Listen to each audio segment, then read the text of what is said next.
ನಮಸ್ಕಾರ ಸ್ನೇಹಿತರೆ, welcome back to one more video of MIS Kannada. So ನಾವು ಎಕಾನಮಿನ ಸ್ಟಾರ್ಟ್ ಮಾಡಿದ್ವಿ, Indian economic development chapter 2 last phase ಅಲ್ಲಿ ಇದ್ದೇವೆ. ಸೊ ಬನ್ನಿ ಶುರು ಮಾಡೋಣ, ಆಯ್ತಾ? ಸೊ ಇದುವರೆಗೂ ನಾವು ಇಂಡಿಯಾದಲ್ಲಿ ಏನೇನ್ ಆಗ್ತಿದೆ ಅಂತ ಕಲ್ತಿದ್ದೇವೆ, ಇಂಡಿಯನ್ ಸಿಚುವೇಶನ್ ಗೊತ್ತಿದೆ, ಬ್ರಿಟಿಷರ್ಸ್ ಭಾರತ ಬಿಟ್ಟು ಹೋದ್ಮೇಲೆ ಅವ್ರು ನಮ್ಗೆ ಏನೇನ್ ಮಾಡಿದ್ದಾರೆ ಅಂತಾನೂ ಗೊತ್ತಿದೆ. ಅಗ್ರಿಕಲ್ಚರ್ ಸೆಕ್ಟರ್ ಬಗ್ಗೆ ನಮಗೆ ಕಂಪ್ಲೀಟ್ ಕ್ಲಾರಿಟಿ ಇದೆ. So the second important sector that we need to learn now is industrial sector, manufacturing sector ಬಗ್ಗೆ ಇವಾಗ ಸ್ಟಾರ್ಟ್ ಮಾಡೋಣ, ಆಯ್ತಾ? ಸೊ ಇಲ್ಲಿಂದ ಸ್ಟಾರ್ಟ್ ಮಾಡ್ತಾನೆ. The topic of today's discussion is manufacturing sector. Manufacturing ಇಲ್ಲಿ ಬರೀತಾನೆ, ಮ್ಯಾನುಫ್ಯಾಕ್ಚರಿಂಗ್, ಆಯ್ತಾ? ಸ್ವಲ್ಪ ಗುಂಡು ಬರೀತಾ ಇದ್ದಾನೆ, ಬಿಕಾಸ್ ನಿನ್ನೆ ನೋಡಿದ ವಿಡಿಯೋ ಸ್ವಲ್ಪ ಕಾಣಲಿಲ್ಲ. ಸೊ ಎಕ್ಸ್ಪಾಂಡ್ ಮಾಡಿ ಬರೀತಾ ಇದ್ದಾನೆ. ಮ್ಯಾನುಫ್ಯಾಕ್ಚರಿಂಗ್ ಸೆಕ್ಟರ್ ಬಗ್ಗೆ ನಾವು ಅರ್ಥ ಮಾಡ್ಕೊಳ್ಳೋಣ. ನೋಡಿ, ಬ್ರಿಟಿಷರ್ಸ್ ಜನರಲಿ ನಾನು ಸ್ಟಾರ್ಟ್ ಮಾಡೋ ಸ್ಟೋರಿ ಬ್ರಿಟಿಷರ್ಸ್ ಇಂದಾನೆ, ಸೊ ನಿಮ್ಗೆ ಬ್ಯಾಕ್ ಗ್ರೌಂಡ್ ಸಿಗ್ಲಿ ಅಂತ. ನೋಡಿ, ಇಂಡಿಯನ್ ಎಕನಾಮಿಕ್ ಡೆವಲಪ್ಮೆಂಟ್ ನ when I talk about manufacturing sector 3 level ಅಲ್ಲಿ ಡಿವೈಡ್ ಮಾಡಬಹುದು, ಆಯ್ತಾ? See, when I am teaching you Indian history, generally ನಾನು ಎಕಾನಮಿನ ಯಾವಾಗ ಕಲಿಸ್ತೇನೆ ಅಲ್ವಾ, it's my practice that I connect it with history. Because ನಿಮ್ಗೆ ಭಾರತದ ಇತಿಹಾಸ ಗೊತ್ತಿದ್ರೆ ಎಕಾನಮಿ ಈಸಿಯಾಗಿ ಅರ್ಥ ಆಗುತ್ತೆ. Because economy is more of a conceptual subject. So ನಿಮ್ಗೆ ಕಾನ್ಸೆಪ್ಟ್ ಅರ್ಥ ಆಗ್ಬೇಕಂದ್ರೆ ಇತಿಹಾಸ ಗೊತ್ತಿರಬೇಕು. ಸೊ ಕರೆಕ್ಟ್ ಆಗಿ ಕೇಳಿಸ್ಕೊಳ್ಳಿ. ನೋಡಿ, ಇಂಡಿಯನ್ ಎಕನಾಮಿಕ್ ಡೆವಲಪ್ಮೆಂಟ್ ನ ನಾನು ಈ ಸ್ಕೇಲ್ ಅಲ್ಲಿ ಬಿಡಿಸೋದಾದ್ರೆ ನಾನು ಅದನ್ನ 3 ಲೆವೆಲ್ ಅಲ್ಲಿ ಡಿವೈಡ್ ಮಾಡ್ತೇನೆ ಯಾವಾಗ್ಲೂ. ಫಸ್ಟ್ ಒನ್ ಇಸ್ ಇಲ್ಲಿ ಒಂದು ಈ ಪಾಯಿಂಟ್ ಅಲ್ಲಿ, ಇನ್ನೊಂದು ಈ ಪಾಯಿಂಟ್ ಅಲ್ಲಿ. ಎಲ್ಲ ಅರ್ಥ ಮಾಡ್ಕೊಳ್ಳೋಣ, ದೊಡ್ಡ ಬರಿ, ಆಯ್ತಾ? ಇದು ಬ್ರಿಟಿಷರ್ಸ್ ಭಾರತಕ್ಕೆ ಕಾಲಿಟ್ಟಂತ ಸಮಯ 1600ನೇ ಇಸ್ವಿಯಲ್ಲಿ ಬರ್ತಾರೆ. 600 AD ಅಲ್ಲಿ ರಾಯಲ್ ಚಾರ್ಟರ್ ತಗೊಂಡು ಇಂಗ್ಲೆಂಡ್ ಬಿಟ್ಟು ನನ್ನ ಮಕ್ಕಳು ಭಾರತಕ್ಕೆ ಬರ್ತಾರೆ. ಅಂಡ್ ನಮ್ಮ ಸರ್ವ ಎಫರ್ಟ್ಸ್ ಮೇಲೆ 1947 ನಲ್ಲಿ ಭಾರತನ ಬಿಟ್ಟು ತೊಲಗೋಗ್ತಾರೆ. So if I have to talk about it, left side ಅಲ್ಲಿ ಏನ್ ಕಾಣುತ್ತೆ, ಇದು ಬಿಫೋರ್ ಬ್ರಿಟಿಷರ್ಸ್. ಇದು ಬ್ರಿಟಿಷರ್ಸ್ ಭಾರತಕ್ಕೆ ಬರೋಕ್ಕಿಂತ ಮುಂಚೆ, ದಿಸ್ ಇಸ್ ಬಿಫೋರ್ ಬ್ರಿಟಿಷರ್ಸ್. ಇದು ಈ ಟೈಮ್ ಪೀರಿಯಡ್ ಏನಿದೆ 1600 ಇಂದ ಹಿಡಿದು 1967 ಏನಿದೆ, ದಿಸ್ ಇಸ್ ಡ್ಯೂರಿಂಗ್ ಬ್ರಿಟಿಷರ್ಸ್. ಇದು ಡ್ಯೂರಿಂಗ್ ಬ್ರಿಟಿಷರ್ಸ್. ಇದಾದ್ಮೇಲೆ ಆಫ್ಟರ್ ಬ್ರಿಟಿಷರ್ಸ್. ನಾವು ಮಾಡರ್ನ್ ಇಂಡಿಯನ್ ಹಿಸ್ಟ್ರಿ ಅಲ್ಲಿ ಪೋಸ್ಟ್ ಇಂಡಿಪೆಂಡೆನ್ಸ್ ಫೇಸ್ ಏನಿದೆ, it is after.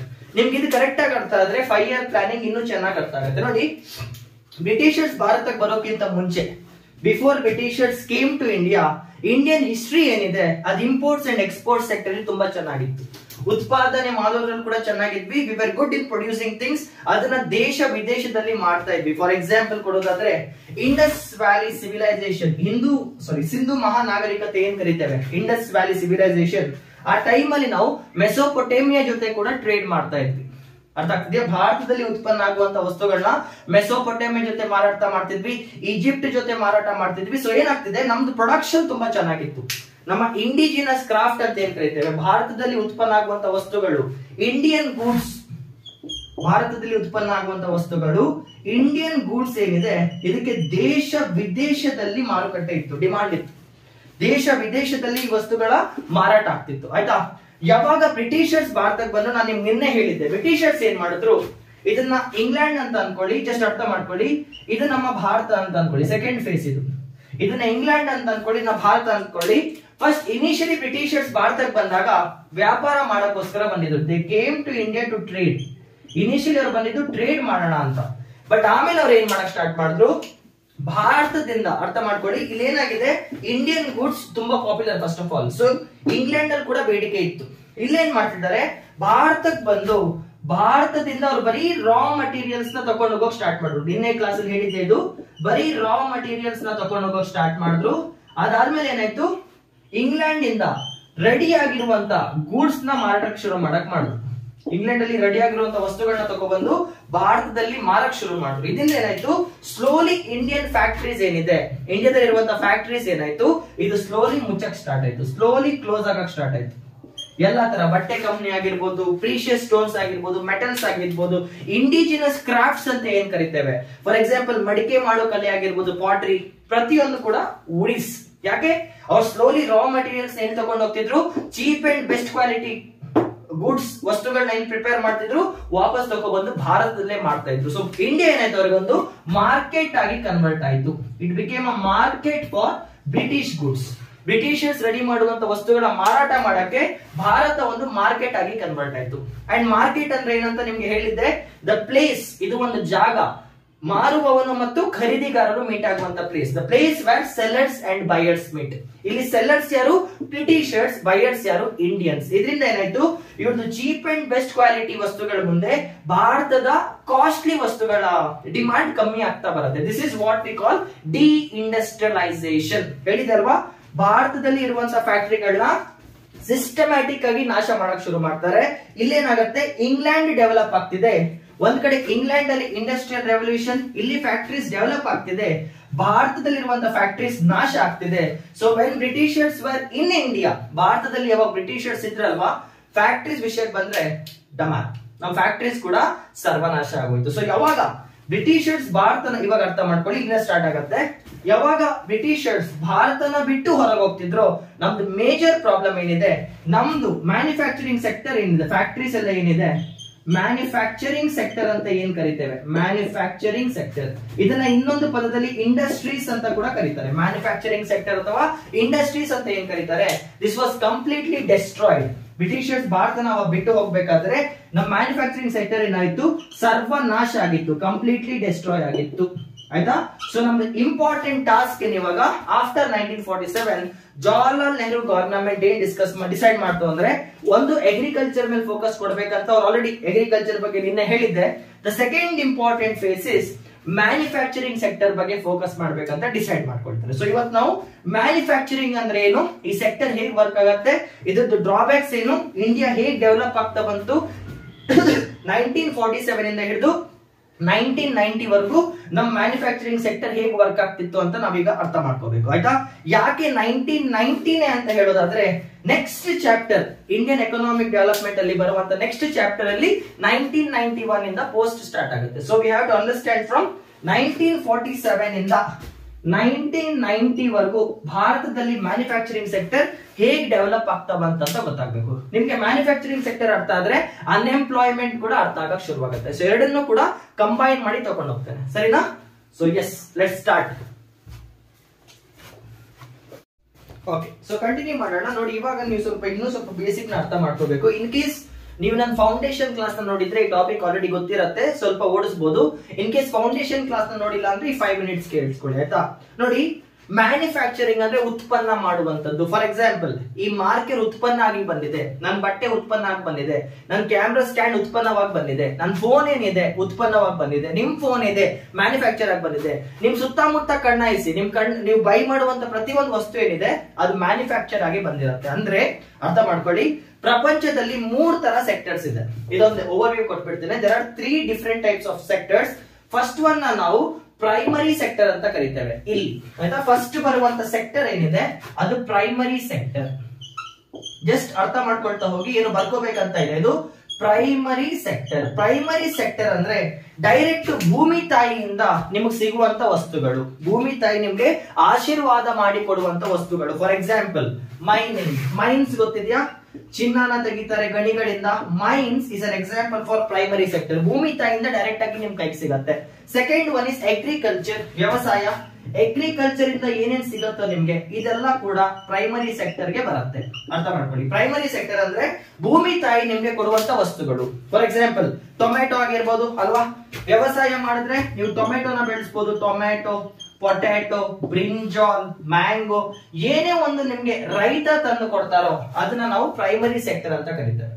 Primary sector ಅಂದ್ರೆ ಭೂಮಿ ತಾಯಿಯಿಂದ ನಿಮ್ಗೆ ಸಿಗುವಂತ ವಸ್ತುಗಳು. ಆಯ್ತಾ? ಇವಾಗ ಏನಾಗುತ್ತೆ, ಈ ಟೊಮೆಟೊನ ಫಾರ್ ಎಕ್ಸಾಂಪಲ್, ಈಗ ಟೊಮೆಟೊ ಇಟ್ಕೊಳ್ಳಿ, ಈ ಟೊಮೆಟೊನ ನಾನು ಏನ್ ಮಾಡ್ತೇನೆ ಅರ್ಥ ಮಾಡ್ಕೊಳ್ಳಿ, ಈ ಟೊಮೆಟೊನ ಏನ್ ಮಾಡ್ತೇನೆ ನಾನು ಕೆಚಪ್ ಕಂಪನಿಗೆ ಫಾರ್ ಎಕ್ಸಾಂಪಲ್ ಟೊಮೆಟೊ ತಗೊಬಂದೆ, ಸಾಸ್ ಕಂಪನಿ ಬೇಡ, ಇನ್ನು ಸಿಂಪಲ್, ಟೊಮೆಟೊನ ತಗೊಬಂದೆ, ನಾನು ಇದನ್ನ ಲೇಸ್ ಕಂಪನಿಗೆ ಮಾಡ್ತಾ ಇದ್ದೇನೆ. ಲೇಸ್ ಕಂಪನಿಗೆ ಈ ಟೊಮೆಟೊ ತಗೊಬಂದು ಏನ್ ಮಾಡ್ತಾ ಇದ್ದೇನೆ, ಲೇಸ್ ಕಂಪನಿಗೆ ಮಾಡ್ತಾ ಇದ್ದೇನೆ. ಎಕ್ಸಾಂಪಲ್ ಅಷ್ಟೇ, ಸೀರಿಯಸ್ ಆಗಿ ತಗೋಬೇಡಿ. ಲೇಸ್ ಏನ್ ಮಾಡುತ್ತೆ, ಸುಮ್ಮನೆ ಎಕ್ಸಾಂಪಲ್ ಇದು. ಲೇಸ್ ಏನ್ ಮಾಡ್ತಿದೆ ಇವಾಗ ಅರ್ಥ ಮಾಡ್ಕೊಳ್ಳಿ. ಲೇಸ್ ಏನ್ ಮಾಡ್ತಿದೆ, ಈ ಟೊಮೆಟೊನ ತಗೊಬಂದು ಈ ಲೇಸ್ ಕಂಪನಿ ಟೊಮೆಟೊ ಚಿಪ್ಸ್ ಮಾಡ್ತಾ ಇದೆ ಅಂತ ಅನ್ಕೊಳ್ಳಿ. ಸುಮ್ಮನೆ ಎಕ್ಸಾಂಪಲ್, ಏನ್ ಮಾಡ್ತಾ ಇದ್ದೀವಿ ಇವಾಗ, ಟೊಮೆಟೊ ಚಿಪ್ಸ್ ನ ರೆಡಿ ಮಾಡ್ತಿದೆ. ಟೊಮೆಟೊ ಚಿಪ್ಸ್ ನ ರೆಡಿ ಮಾಡ್ತಿದೆ. ಏನಾಗ್ತಿದೆ, ಪ್ರೈಮರಿ ಸೆಕ್ಟರ್ ಅಂದ್ರೆ ಅಗ್ರಿಕಲ್ಚರ್ ಇಂದ ಬರುವಂತ ವಸ್ತುನ ತಗೊಬಂದು ನಾನು ಲೇಸ್ ಕಂಪನಿಗೆ ಮಾಡ್ತಾ ಇದ್ದೇನೆ. ಸೊ ಲೇಸ್ ಏನ್ ಮಾಡ್ತಿದ್ದಾರೆ, ಅವ್ರ ಫ್ಯಾಕ್ಟರಿ ಒಳಗಡೆ ಅವ್ರ ಫ್ಯಾಕ್ಟರಿ ಒಳಗಡೆ ಟೊಮೆಟೊ ಚಿಪ್ಸ್ ನ ರೆಡಿ ಮಾಡ್ತಾ ಇದ್ದಾರೆ. ಫ್ಯಾಕ್ಟರಿ ಒಳಗಡೆ ಏನ್ ಮಾಡ್ತಿದ್ದಾರೆ? ಟೊಮೆಟೊ ಚಿಪ್ಸ್ ನ ರೆಡಿ ಮಾಡ್ತಿದ್ದಾರೆ. ಈ ಟೊಮೆಟೊ ಚಿಪ್ಸ್ ಒಂದು ಪ್ಯಾಕೆಟ್ ಅಲ್ಲಿ ಕನ್ವರ್ಟ್ ಆಗಿ, ಈ ಟೊಮೆಟೊ ಚಿಪ್ಸ್ ಏನಾಗುತ್ತೆ ಇವಾಗ ಒಂದು ಪ್ಯಾಕೆಟ್ ಅಲ್ಲಿ ಕನ್ವರ್ಟ್ ಆಗಿ ಲೇಸ್ ಅಂತ ಕೊಟ್ಟು, ಇಲ್ಲಿ ಟೊಮೆಟೊ ಫ್ಲೇವರ್ ಅಂತ ಕೊಟ್ಟು, ಇದನ್ನ ನಾವೇನ್ ಮಾಡ್ತೇವೆ? ಮಾರ್ಕೆಟ್ ಗೆ ತಗೊಬಂದು ಮಾರ್ತಾ ಇದ್ದೇವೆ. ಮಾರ್ಕೆಟ್ ಗೆ ತಗೊಬಂದು ಮಾರ್ತಾ ಇದ್ದೇವೆ. ಅರ್ಥ ಮಾಡ್ಕೊಳ್ಳಿ. ಎಕ್ಸಾಂಪಲ್ ಇದಷ್ಟೇ. ಭೂಮಿ ತಾಯಿ ನಮ್ಗೆ ಅಗ್ರಿಕಲ್ಚರ್ ಮಾಡಕ್ಕೆ ನೆಲ ಕೊಟ್ಟಿದ್ಲು, ಅಲ್ಲಿಂದ ನಾನು ಟೊಮೆಟೊ ಉತ್ಪನ್ನ ಮಾಡಿದೆ. ಆ ಟೊಮೆಟೊ ತಗೊಬಂದು ಏನ್ ಮಾಡಿದೆ? ಫ್ಯಾಕ್ಟ್ರಿಗೆ ಮಾರ್ದೆ. I sold it here. So factory ಏನ್ ಮಾಡಿದ್ರು? ಅದನ್ನ ಮತ್ತೆ ತಮ್ಮ ಫ್ಯಾಕ್ಟ್ರಿಗೆ ತಗೊಂಡೋಗಿ ಲೇಸ್ ಟೊಮೆಟೊ ಚಿಪ್ಸ್ ರೆಡಿ ಮಾಡ್ತಾರೆ. ಲೇಸ್ ಕಂಪ್ನಿಯವರು ಅದನ್ನ ತಗೊಬಂದು ಮಾರಾಟ ಮಾಡ್ತಾರೆ. ಸೊ ಏನಾಗ್ತಿದೆ ಇಲ್ಲಿ? ಒಂದು ವಸ್ತುನ ತಗೊಬಂದು ಫ್ಯಾಕ್ಟರಿಯಿಂದ ಹೊಸ ವಸ್ತುವಾಗಿ ಬದಲಾವಣೆ ಮಾಡ್ತಾರೆ. This is called as manufacturing. ಇದನ್ನ ಮ್ಯಾನುಫ್ಯಾಕ್ಚರಿಂಗ್ ಅಂತ ಕರೀತಾರೆ ಸಿಂಪಲ್ ಆಗಿ. This is called as manufacturing sector. ಇದನ್ನ ಮ್ಯಾನುಫ್ಯಾಕ್ಚರಿಂಗ್ ಸೆಕ್ಟರ್ ಅಂತಾನೂ ಕರೀತಾರೆ, ಅಥವಾ ಇಂಡಸ್ಟ್ರೀಸ್ ಅಂತ ಕೂಡ ಕರೀತಾರೆ. ನಿಮ್ಗೆ ಅರ್ಥ ಆಗಿದೆ ಅಂತ ಅನ್ಕೊಳ್ತೇನೆ. ಟೊಮೆಟೊ ಚಿಪ್ಸ್ ಏನ್ ರೆಡಿ ಆಗಿದೆ ಇವಾಗ ಕಂಪನಿಯಿಂದ, ಅದನ್ನ ಮ್ಯಾನುಫ್ಯಾಕ್ಚರಿಂಗ್ ಸೆಕ್ಟರ್ ಅಂತ ಕರೀತಾರೆ. ಮ್ಯಾನುಫ್ಯಾಕ್ಚರ್ ಮಾಡ್ತಿದ್ದಾರೆ ಮನುಷ್ಯರು. ನಮ್ಗೆ ಸಿಕ್ಕಿರುವಂತ ವಸ್ತುಗಳಿಂದ ಬೇರೆ ವಸ್ತುವಿನ ಉತ್ಪಾದನೆ ಮಾಡ್ತಿದ್ದಾರೆ. ಇದನ್ನ ನಾವು ಫ್ಯಾಕ್ಟರೀಸ್ ಅಥವಾ ಮ್ಯಾನುಫ್ಯಾಕ್ಚರಿಂಗ್ ಸೆಕ್ಟರ್ ಅಂತ ಕರೀತೇವೆ. ಅರ್ಥ ಆಯ್ತಾ? ಮ್ಯಾನುಫ್ಯಾಕ್ಚರಿಂಗ್ ಸೆಕ್ಟರ್ ಅಂದ್ರೆ ನಿಮ್ಗೆ ಒಂದು ಐಡಿಯಾ ಸಿಕ್ಕಿರುತ್ತೆ. ಇಲ್ಲಿ ಏನಾಗ್ತಿದೆ? ವಸ್ತುಗಳ ಉತ್ಪನ್ನ ಆಗ್ತಿದೆ. ಫಾರ್ ಎಕ್ಸಾಂಪಲ್ಸ್ ಕೊಡೋದಂದ್ರೆ ಮ್ಯಾನುಫ್ಯಾಕ್ಚರಿಂಗ್ ಸೆಕ್ಟರ್ಗೆ ಟಾಟಾ ತಗೊಳ್ಳಿ. ನಮ್ ಟಾಟಾ ಅವ್ರು ಇದಾರಲ್ವಾ, ಇಂಡಿಯನ್ ಟಾಟಾ ಬ್ರ್ಯಾಂಡ್ ಕಾರ್ಸ್ ನ ಉತ್ಪಾದನೆ ಮಾಡ್ತಾರೆ ಅಲ್ವಾ. ಲೇಸ್ ನ ರೆಫರೆನ್ಸ್ ಆಗಿ ತಗೊಳ್ಳಿ. ಲೇಸ್ ಏನ್ ಮಾಡ್ತಿದೆ? ಚಿಪ್ಸ್ ನ ಉತ್ಪಾದನೆ ಮಾಡ್ತಿದೆ ಅಲ್ವಾ. There are so many companies. ನೀವು ಬಾಯ್ ಬಿಟ್ರೆ ಎಲ್ಲಾ ಕಂಪನೀಸ್ ಸಿಗತ್ತೆ. ಇನ್ನೂ ಥಿಂಕ್ ಮಾಡಿ. ಫಾರ್ ಎಕ್ಸಾಂಪಲ್ ರೇಮಂಡ್ಸ್ ಇದೆ. ರೇಮಂಡ್ಸ್ ಏನ್ ಮಾಡುತ್ತೆ? ಬಟ್ಟೆಗಳ ಉತ್ಪನ್ನ ಮಾಡ್ತಿದೆ. Raymonds brand. For example Adidas ತಗೊಳ್ಳಿ.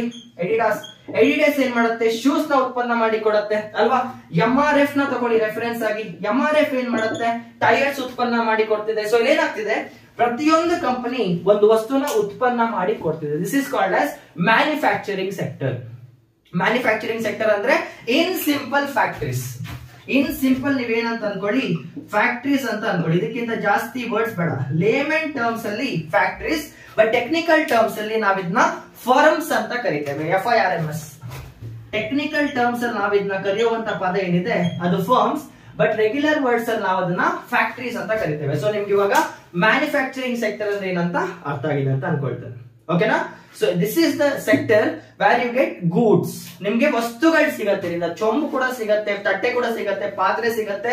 ಪ್ರತಿಯೊಂದು ಕೂಡ ಮ್ಯಾನುಫ್ಯಾಕ್ಚರಿಂಗ್ ಸೆಕ್ಟರ್ ಇಂದಾನೆ ಬರುವಂತದ್ದು. ಅರ್ಥ ಆಗ್ತಿದ್ಯಾ? ಇಷ್ಟ ಅರ್ಥ ಆಯ್ತಾ ಕ್ಲಿಯರ್ ಆಗಿ? ಸೊ ಮ್ಯಾನುಫ್ಯಾಕ್ಚರಿಂಗ್ ಸೆಕ್ಟರ್ ಏನ್ ಮಾಡುತ್ತೆ? ನಿಮ್ಗೆ ವಸ್ತುಗಳನ್ನ ಉತ್ಪಾದನೆ ಮಾಡಿಕೊಟ್ಟು ನಿಮ್ಗೆ ಮಾರತ್ತೆ. ಅರ್ಥ ಆಗ್ತದೆ? This is called S manufacturing. And ನೆನ್ಪಿಟ್ಕೊಳ್ಳಿ, ಮ್ಯಾನುಫ್ಯಾಕ್ಚರಿಂಗ್ ಸೆಕ್ಟರ್ ಅಲ್ಲಿ ಬರುವಂತ ಪ್ರತಿಯೊಂದು ವಸ್ತು ಏನಿದೆ ಅದನ್ನ ಬೇರೆ ಯಾರೋ ಮನುಷ್ಯ ತಯಾರಿ ಮಾಡಿ ನಿಮ್ಗೆ ಕೊಡ್ತಾನೆ. It can be done in factories. Machines ನ ಯೂಸ್ ಮಾಡಬಹುದು, ಏನ್ ಬೇಕಾದ್ರೂ ಯೂಸ್ ಮಾಡಬಹುದು. ಇದು ನಿಮ್ಗೆ ಅರ್ಥ ಆಗಿದೆ ಅಂತ ಅನ್ಕೊಳ್ತೇನೆ. ಓಕೆನಾ? ಇವಾಗ ನೆಕ್ಸ್ಟ್ ಪಾರ್ಟ್ ಅರ್ಥ ಮಾಡ್ಕೊಳ್ಳಿ. Let's try to understand one more part. ಇವಾಗ ನಿಮ್ಗೆ ಎರಡ್ ತರ ಗೂಡ್ಸ್ ಅರ್ಥ ಆಗ್ಬೇಕು. ಎರಡ್ ತರ ವಸ್ತುಗಳು ಸಿಗತ್ತೆ ಮಾರ್ಕೆಟ್ ಅಲ್ಲಿ. ಮೊದಲನೇದನ್ನ ನಾವು ನೆನ್ಪಿಟ್ಕೊಳ್ಳಿ. ಮೊದಲನೇದನ್ನ ನಾವು ಕ್ಯಾಪಿಟಲ್ ಗೂಡ್ಸ್ ಅಂತ ಕರಿತೇವೆ. ಇದೇನು ಅಂತ ಎಕ್ಸ್ಪ್ಲೇನ್ ಮಾಡ್ತೇನೆ ನೋಡಿ ಬರೀ. ಮೊದಲನೇದನ್ನ ನಾವು ಕ್ಯಾಪಿಟಲ್ ಗೂಡ್ಸ್ ಅಂತ ಕರಿತೇವೆ. ಎರಡನೇದನ್ನ ನಾವು ಕನ್ಸ್ಯೂಮರ್ ಗೂಡ್ಸ್ ಅಂತ ಕರಿತೇವೆ. Consumer goods. ಕ್ಯಾಪಿಟಲ್ ಗೂಡ್ಸ್ ಅಂದ್ರೆ ಏನು, ಕನ್ಸ್ಯೂಮರ್ ಗೂಡ್ಸ್ ಅಂದ್ರೆ ಏನು ನಮ್ಗೆ ಈಗ ಅರ್ಥ ಆಗ್ಬೇಕು. Because this is very very important. ನೋಡಿ, for example Tata. For example ಏನಾಗಿದೆ ಇವಾಗ ಟಾಟಾ ಕಂಪನಿ, ಸುಮ್ನೆ ಎಕ್ಸಾಂಪಲ್ ತಗೊಳ್ಳಿ. ಟಾಟಾ ಕಂಪನಿ ಒಟ್ಟು 100 ಟಾಟಾ ಸಫಾರಿ ಕಾರ್ಸ್ ನ ಉತ್ಪನ್ನ ಮಾಡಿದೆ ಅಂತ ಇಟ್ಕೊಳ್ಳಿ. ಟಾಟಾ ಕಂಪನಿ ಏನ್ ಮಾಡಿದೆ ಇವಾಗ? ಒಟ್ಟು 100 ಕಾರ್ ಟಾಟಾ ಸಫಾರಿಗಳ ಉತ್ಪನ್ನ ಮಾಡಿದೆ. ಟೋಟಲ್ 100 ಟಾಟಾ ಸಫಾರಿ ಕಾರ್ಗಳ ಉತ್ಪನ್ನ ಮಾಡಿದೆ. ಇದನ್ನ ತಗೊಬಂದು ಅವ್ರೀಗ ಮಾರ್ಕೆಟ್ ಅಲ್ಲಿ ಮಾರ್ತಾ ಇದ್ದಾರೆ. ಅವ್ರು ಇದನ್ನ ಮಾರ್ಕೆಟ್ ತಗೊಬಂದು ಸೆಲ್ ಮಾಡ್ಬೇಕಂತ ಇದ್ದಾರೆ. They want to sell it. So Tata company 100 ಕಾರ್ಗಳ ಉತ್ಪನ್ನ ಮಾಡಿದೆ. ಇದನ್ನ ಮಾರ್ಕೆಟ್ ಗೆ ತಗೊಬಂದು ಮಾರ್ಬೇಕಂತ ಇದ್ದಾರೆ. ಸೊ ಏನಾಗತ್ತೆ ಇವಾಗ? ಜಸ್ಟ್ ಅರ್ಥ ಮಾಡ್ಕೊಳ್ಳಿ. ಈ 100 ಕಾರ್ನ 70 ಜನ ಫ್ಯಾಮಿಲೀಸ್ ತಗೊಳ್ತಾರೆ. 70 ಫ್ಯಾಮಿಲೀಸ್ 70 ಕಾರ್ನ ಬೈ ಮಾಡ್ತಿದೆ. 70 ಫ್ಯಾಮಿಲೀಸ್ ಅಂದ್ರೆ ಚಿಕ್ಕ ಚಿಕ್ಕ ಸಂಸಾರಗಳು ಏನ್ ಮಾಡಿದೆ? 70 ಫ್ಯಾಮಿಲಿ 70 ಕಾರ್ನ ಬೈ ಮಾಡಿದೆ. ಫಾರ್ ಎಕ್ಸಾಂಪಲ್ ನನ್ನ ಫ್ಯಾಮಿಲಿ ಕೂಡ ನಮ್ಮ ತಂದೆ ಒಂದು ಟಾಟಾ ಸಫಾರಿನ ಖರೀದಿ ಮಾಡಿದ್ದಾರೆ. ಈ ಕಾರ್ನ ನಾನು ಯಾಕೆ ಬಳಸ್ತಾ ಇದ್ದೇನೆ? Why am I using? ಸ್ವಲ್ಪ ಇವಾಗ ಕೇಳಿಸ್ಕೊಳ್ಳಿ. Why am I using? ಇದನ್ನ ನಾನು ಯಾಕೆ ಬಳಸ್ತಾ ಇದ್ದೇನೆ ಅಂತ ನೀವು ಕೇಳೋದಾದ್ರೆ, ಇದನ್ನ ನಾನು ಪರ್ಸನಲ್ ಯೂಸ್ಗೆ ಬಳಸ್ತಾ ಇದ್ದೇನೆ. ಒಂದು ಕಾರ್ ಏನ್ ತಗೊಂಡೆ ನಾನು, ಒಂದು ಟಾಟಾ ಸಫಾರಿ ಏನ್ ತಗೊಂಡೆ, ಇದನ್ನ ನಾನು ಪರ್ಸನಲ್ ಯೂಸ್ಗೆ ಬಳಸ್ತಾ ಇದ್ದೇನೆ, ನನ್ಗೋಸ್ಕರ ಬಳಸ್ಕೊಳ್ತಿದ್ದೇನೆ. ಇದರಿಂದ ನಮ್ಮ ತಂದೆ ತಾಯಿಗೆ ಡ್ರಾಪ್ ಆಗ್ತಾ ಇದ್ದಾನೆ, ಟ್ರಿಪ್ ಹೊಡಿತಾ ಇದ್ದಾನೆ, ಫ್ರೆಂಡ್ಸ್ ಜೊತೆ ಮಜಾ ಮಾಡ್ತಾ ಇದ್ದಾನೆ. ಸೊ ಏನಾಗ್ತಿದೆ, ನಾನು ಈ ಕಾರ್ನ ನನಗೋಸ್ಕರ ಬಳಸ್ತಾ ಇದ್ದೇನೆ. ಇದರಿಂದ ನನಗೆ ಯಾವುದೇ ರೀತಿ ರೆವೆನ್ಯೂ ಜನರೇಟ್ ಆಗ್ತಿಲ್ಲ. There is no revenue generation. ಇದರಿಂದ ನಾನು ಯಾವುದೇ ರೀತಿ ದುಡ್ಡನ್ನ ಸಂಪಾದನೆ ಮಾಡ್ತಿಲ್ಲ. ಈ ಕಾರಿಂದ ನನಗೆ ಯಾವುದೇ ರೀತಿ ಸಂಪಾದನೆ ಆಗ್ತಿಲ್ಲ. ಫಾರ್ ಎಕ್ಸಾಂಪಲ್ ನಿಮ್ ಕೈಯಲ್ಲಿ ಫೋನ್ ಇದೆ ಅಲ್ವಾ, ಈಗ ಫೋನ್ ಇದೆ ಅಲ್ವಾ, ಆ ಫೋನ್ ಇಂದ ನೀವೇನ್ ಮಾಡ್ತಾ ಇದ್ದೀರಾ, ಯೂಟ್ಯೂಬ್ ಅಲ್ಲಿ ಇವಾಗ ಸದ್ಯಕ್ಕೆ ವಿಡಿಯೋಸ್ ನೋಡ್ತಾ ಇದ್ದೀರಾ, ಯೂಟ್ಯೂಬ್ ವಿಡಿಯೋ ನೋಡ್ತಾ ಇದ್ದೀರಾ. ಸೊ ನನ್ನ ವಿಡಿಯೋ ನೋಡೋದ್ರಿಂದ ಆ ಫೋನ್ ಇಂದ ನಿಮ್ಗೆ ದುಡ್ಡು ಬರ್ತಾ ಇದೆಯಾ? ಇಲ್ಲ. ನಿಮ್ ಕೈಯಲ್ಲಿರೋ ಫೋನ್ ಇಂದ ನಿಮ್ಗೆ ಯಾವುದೇ ರೀತಿ ದುಡ್ಡು ಜನರೇಟ್ ಆಗ್ತಾ ಇಲ್ಲ, because it is a consumption good. ಅರ್ಥ ಆಗ್ತಿದ್ಯಾ? ಸೊ ಕನ್ಸ್ಯೂಮರ್ ಗುಡ್ಸ್ ಅಂದ್ರೆ ಏನು, ನಾವು ಖರೀದಿ ಮಾಡುವಂತ ವಸ್ತುನ, ವರ್ಡ್ಸ್ ಅರ್ಥ ಮಾಡ್ಕೊಳ್ಳಿ.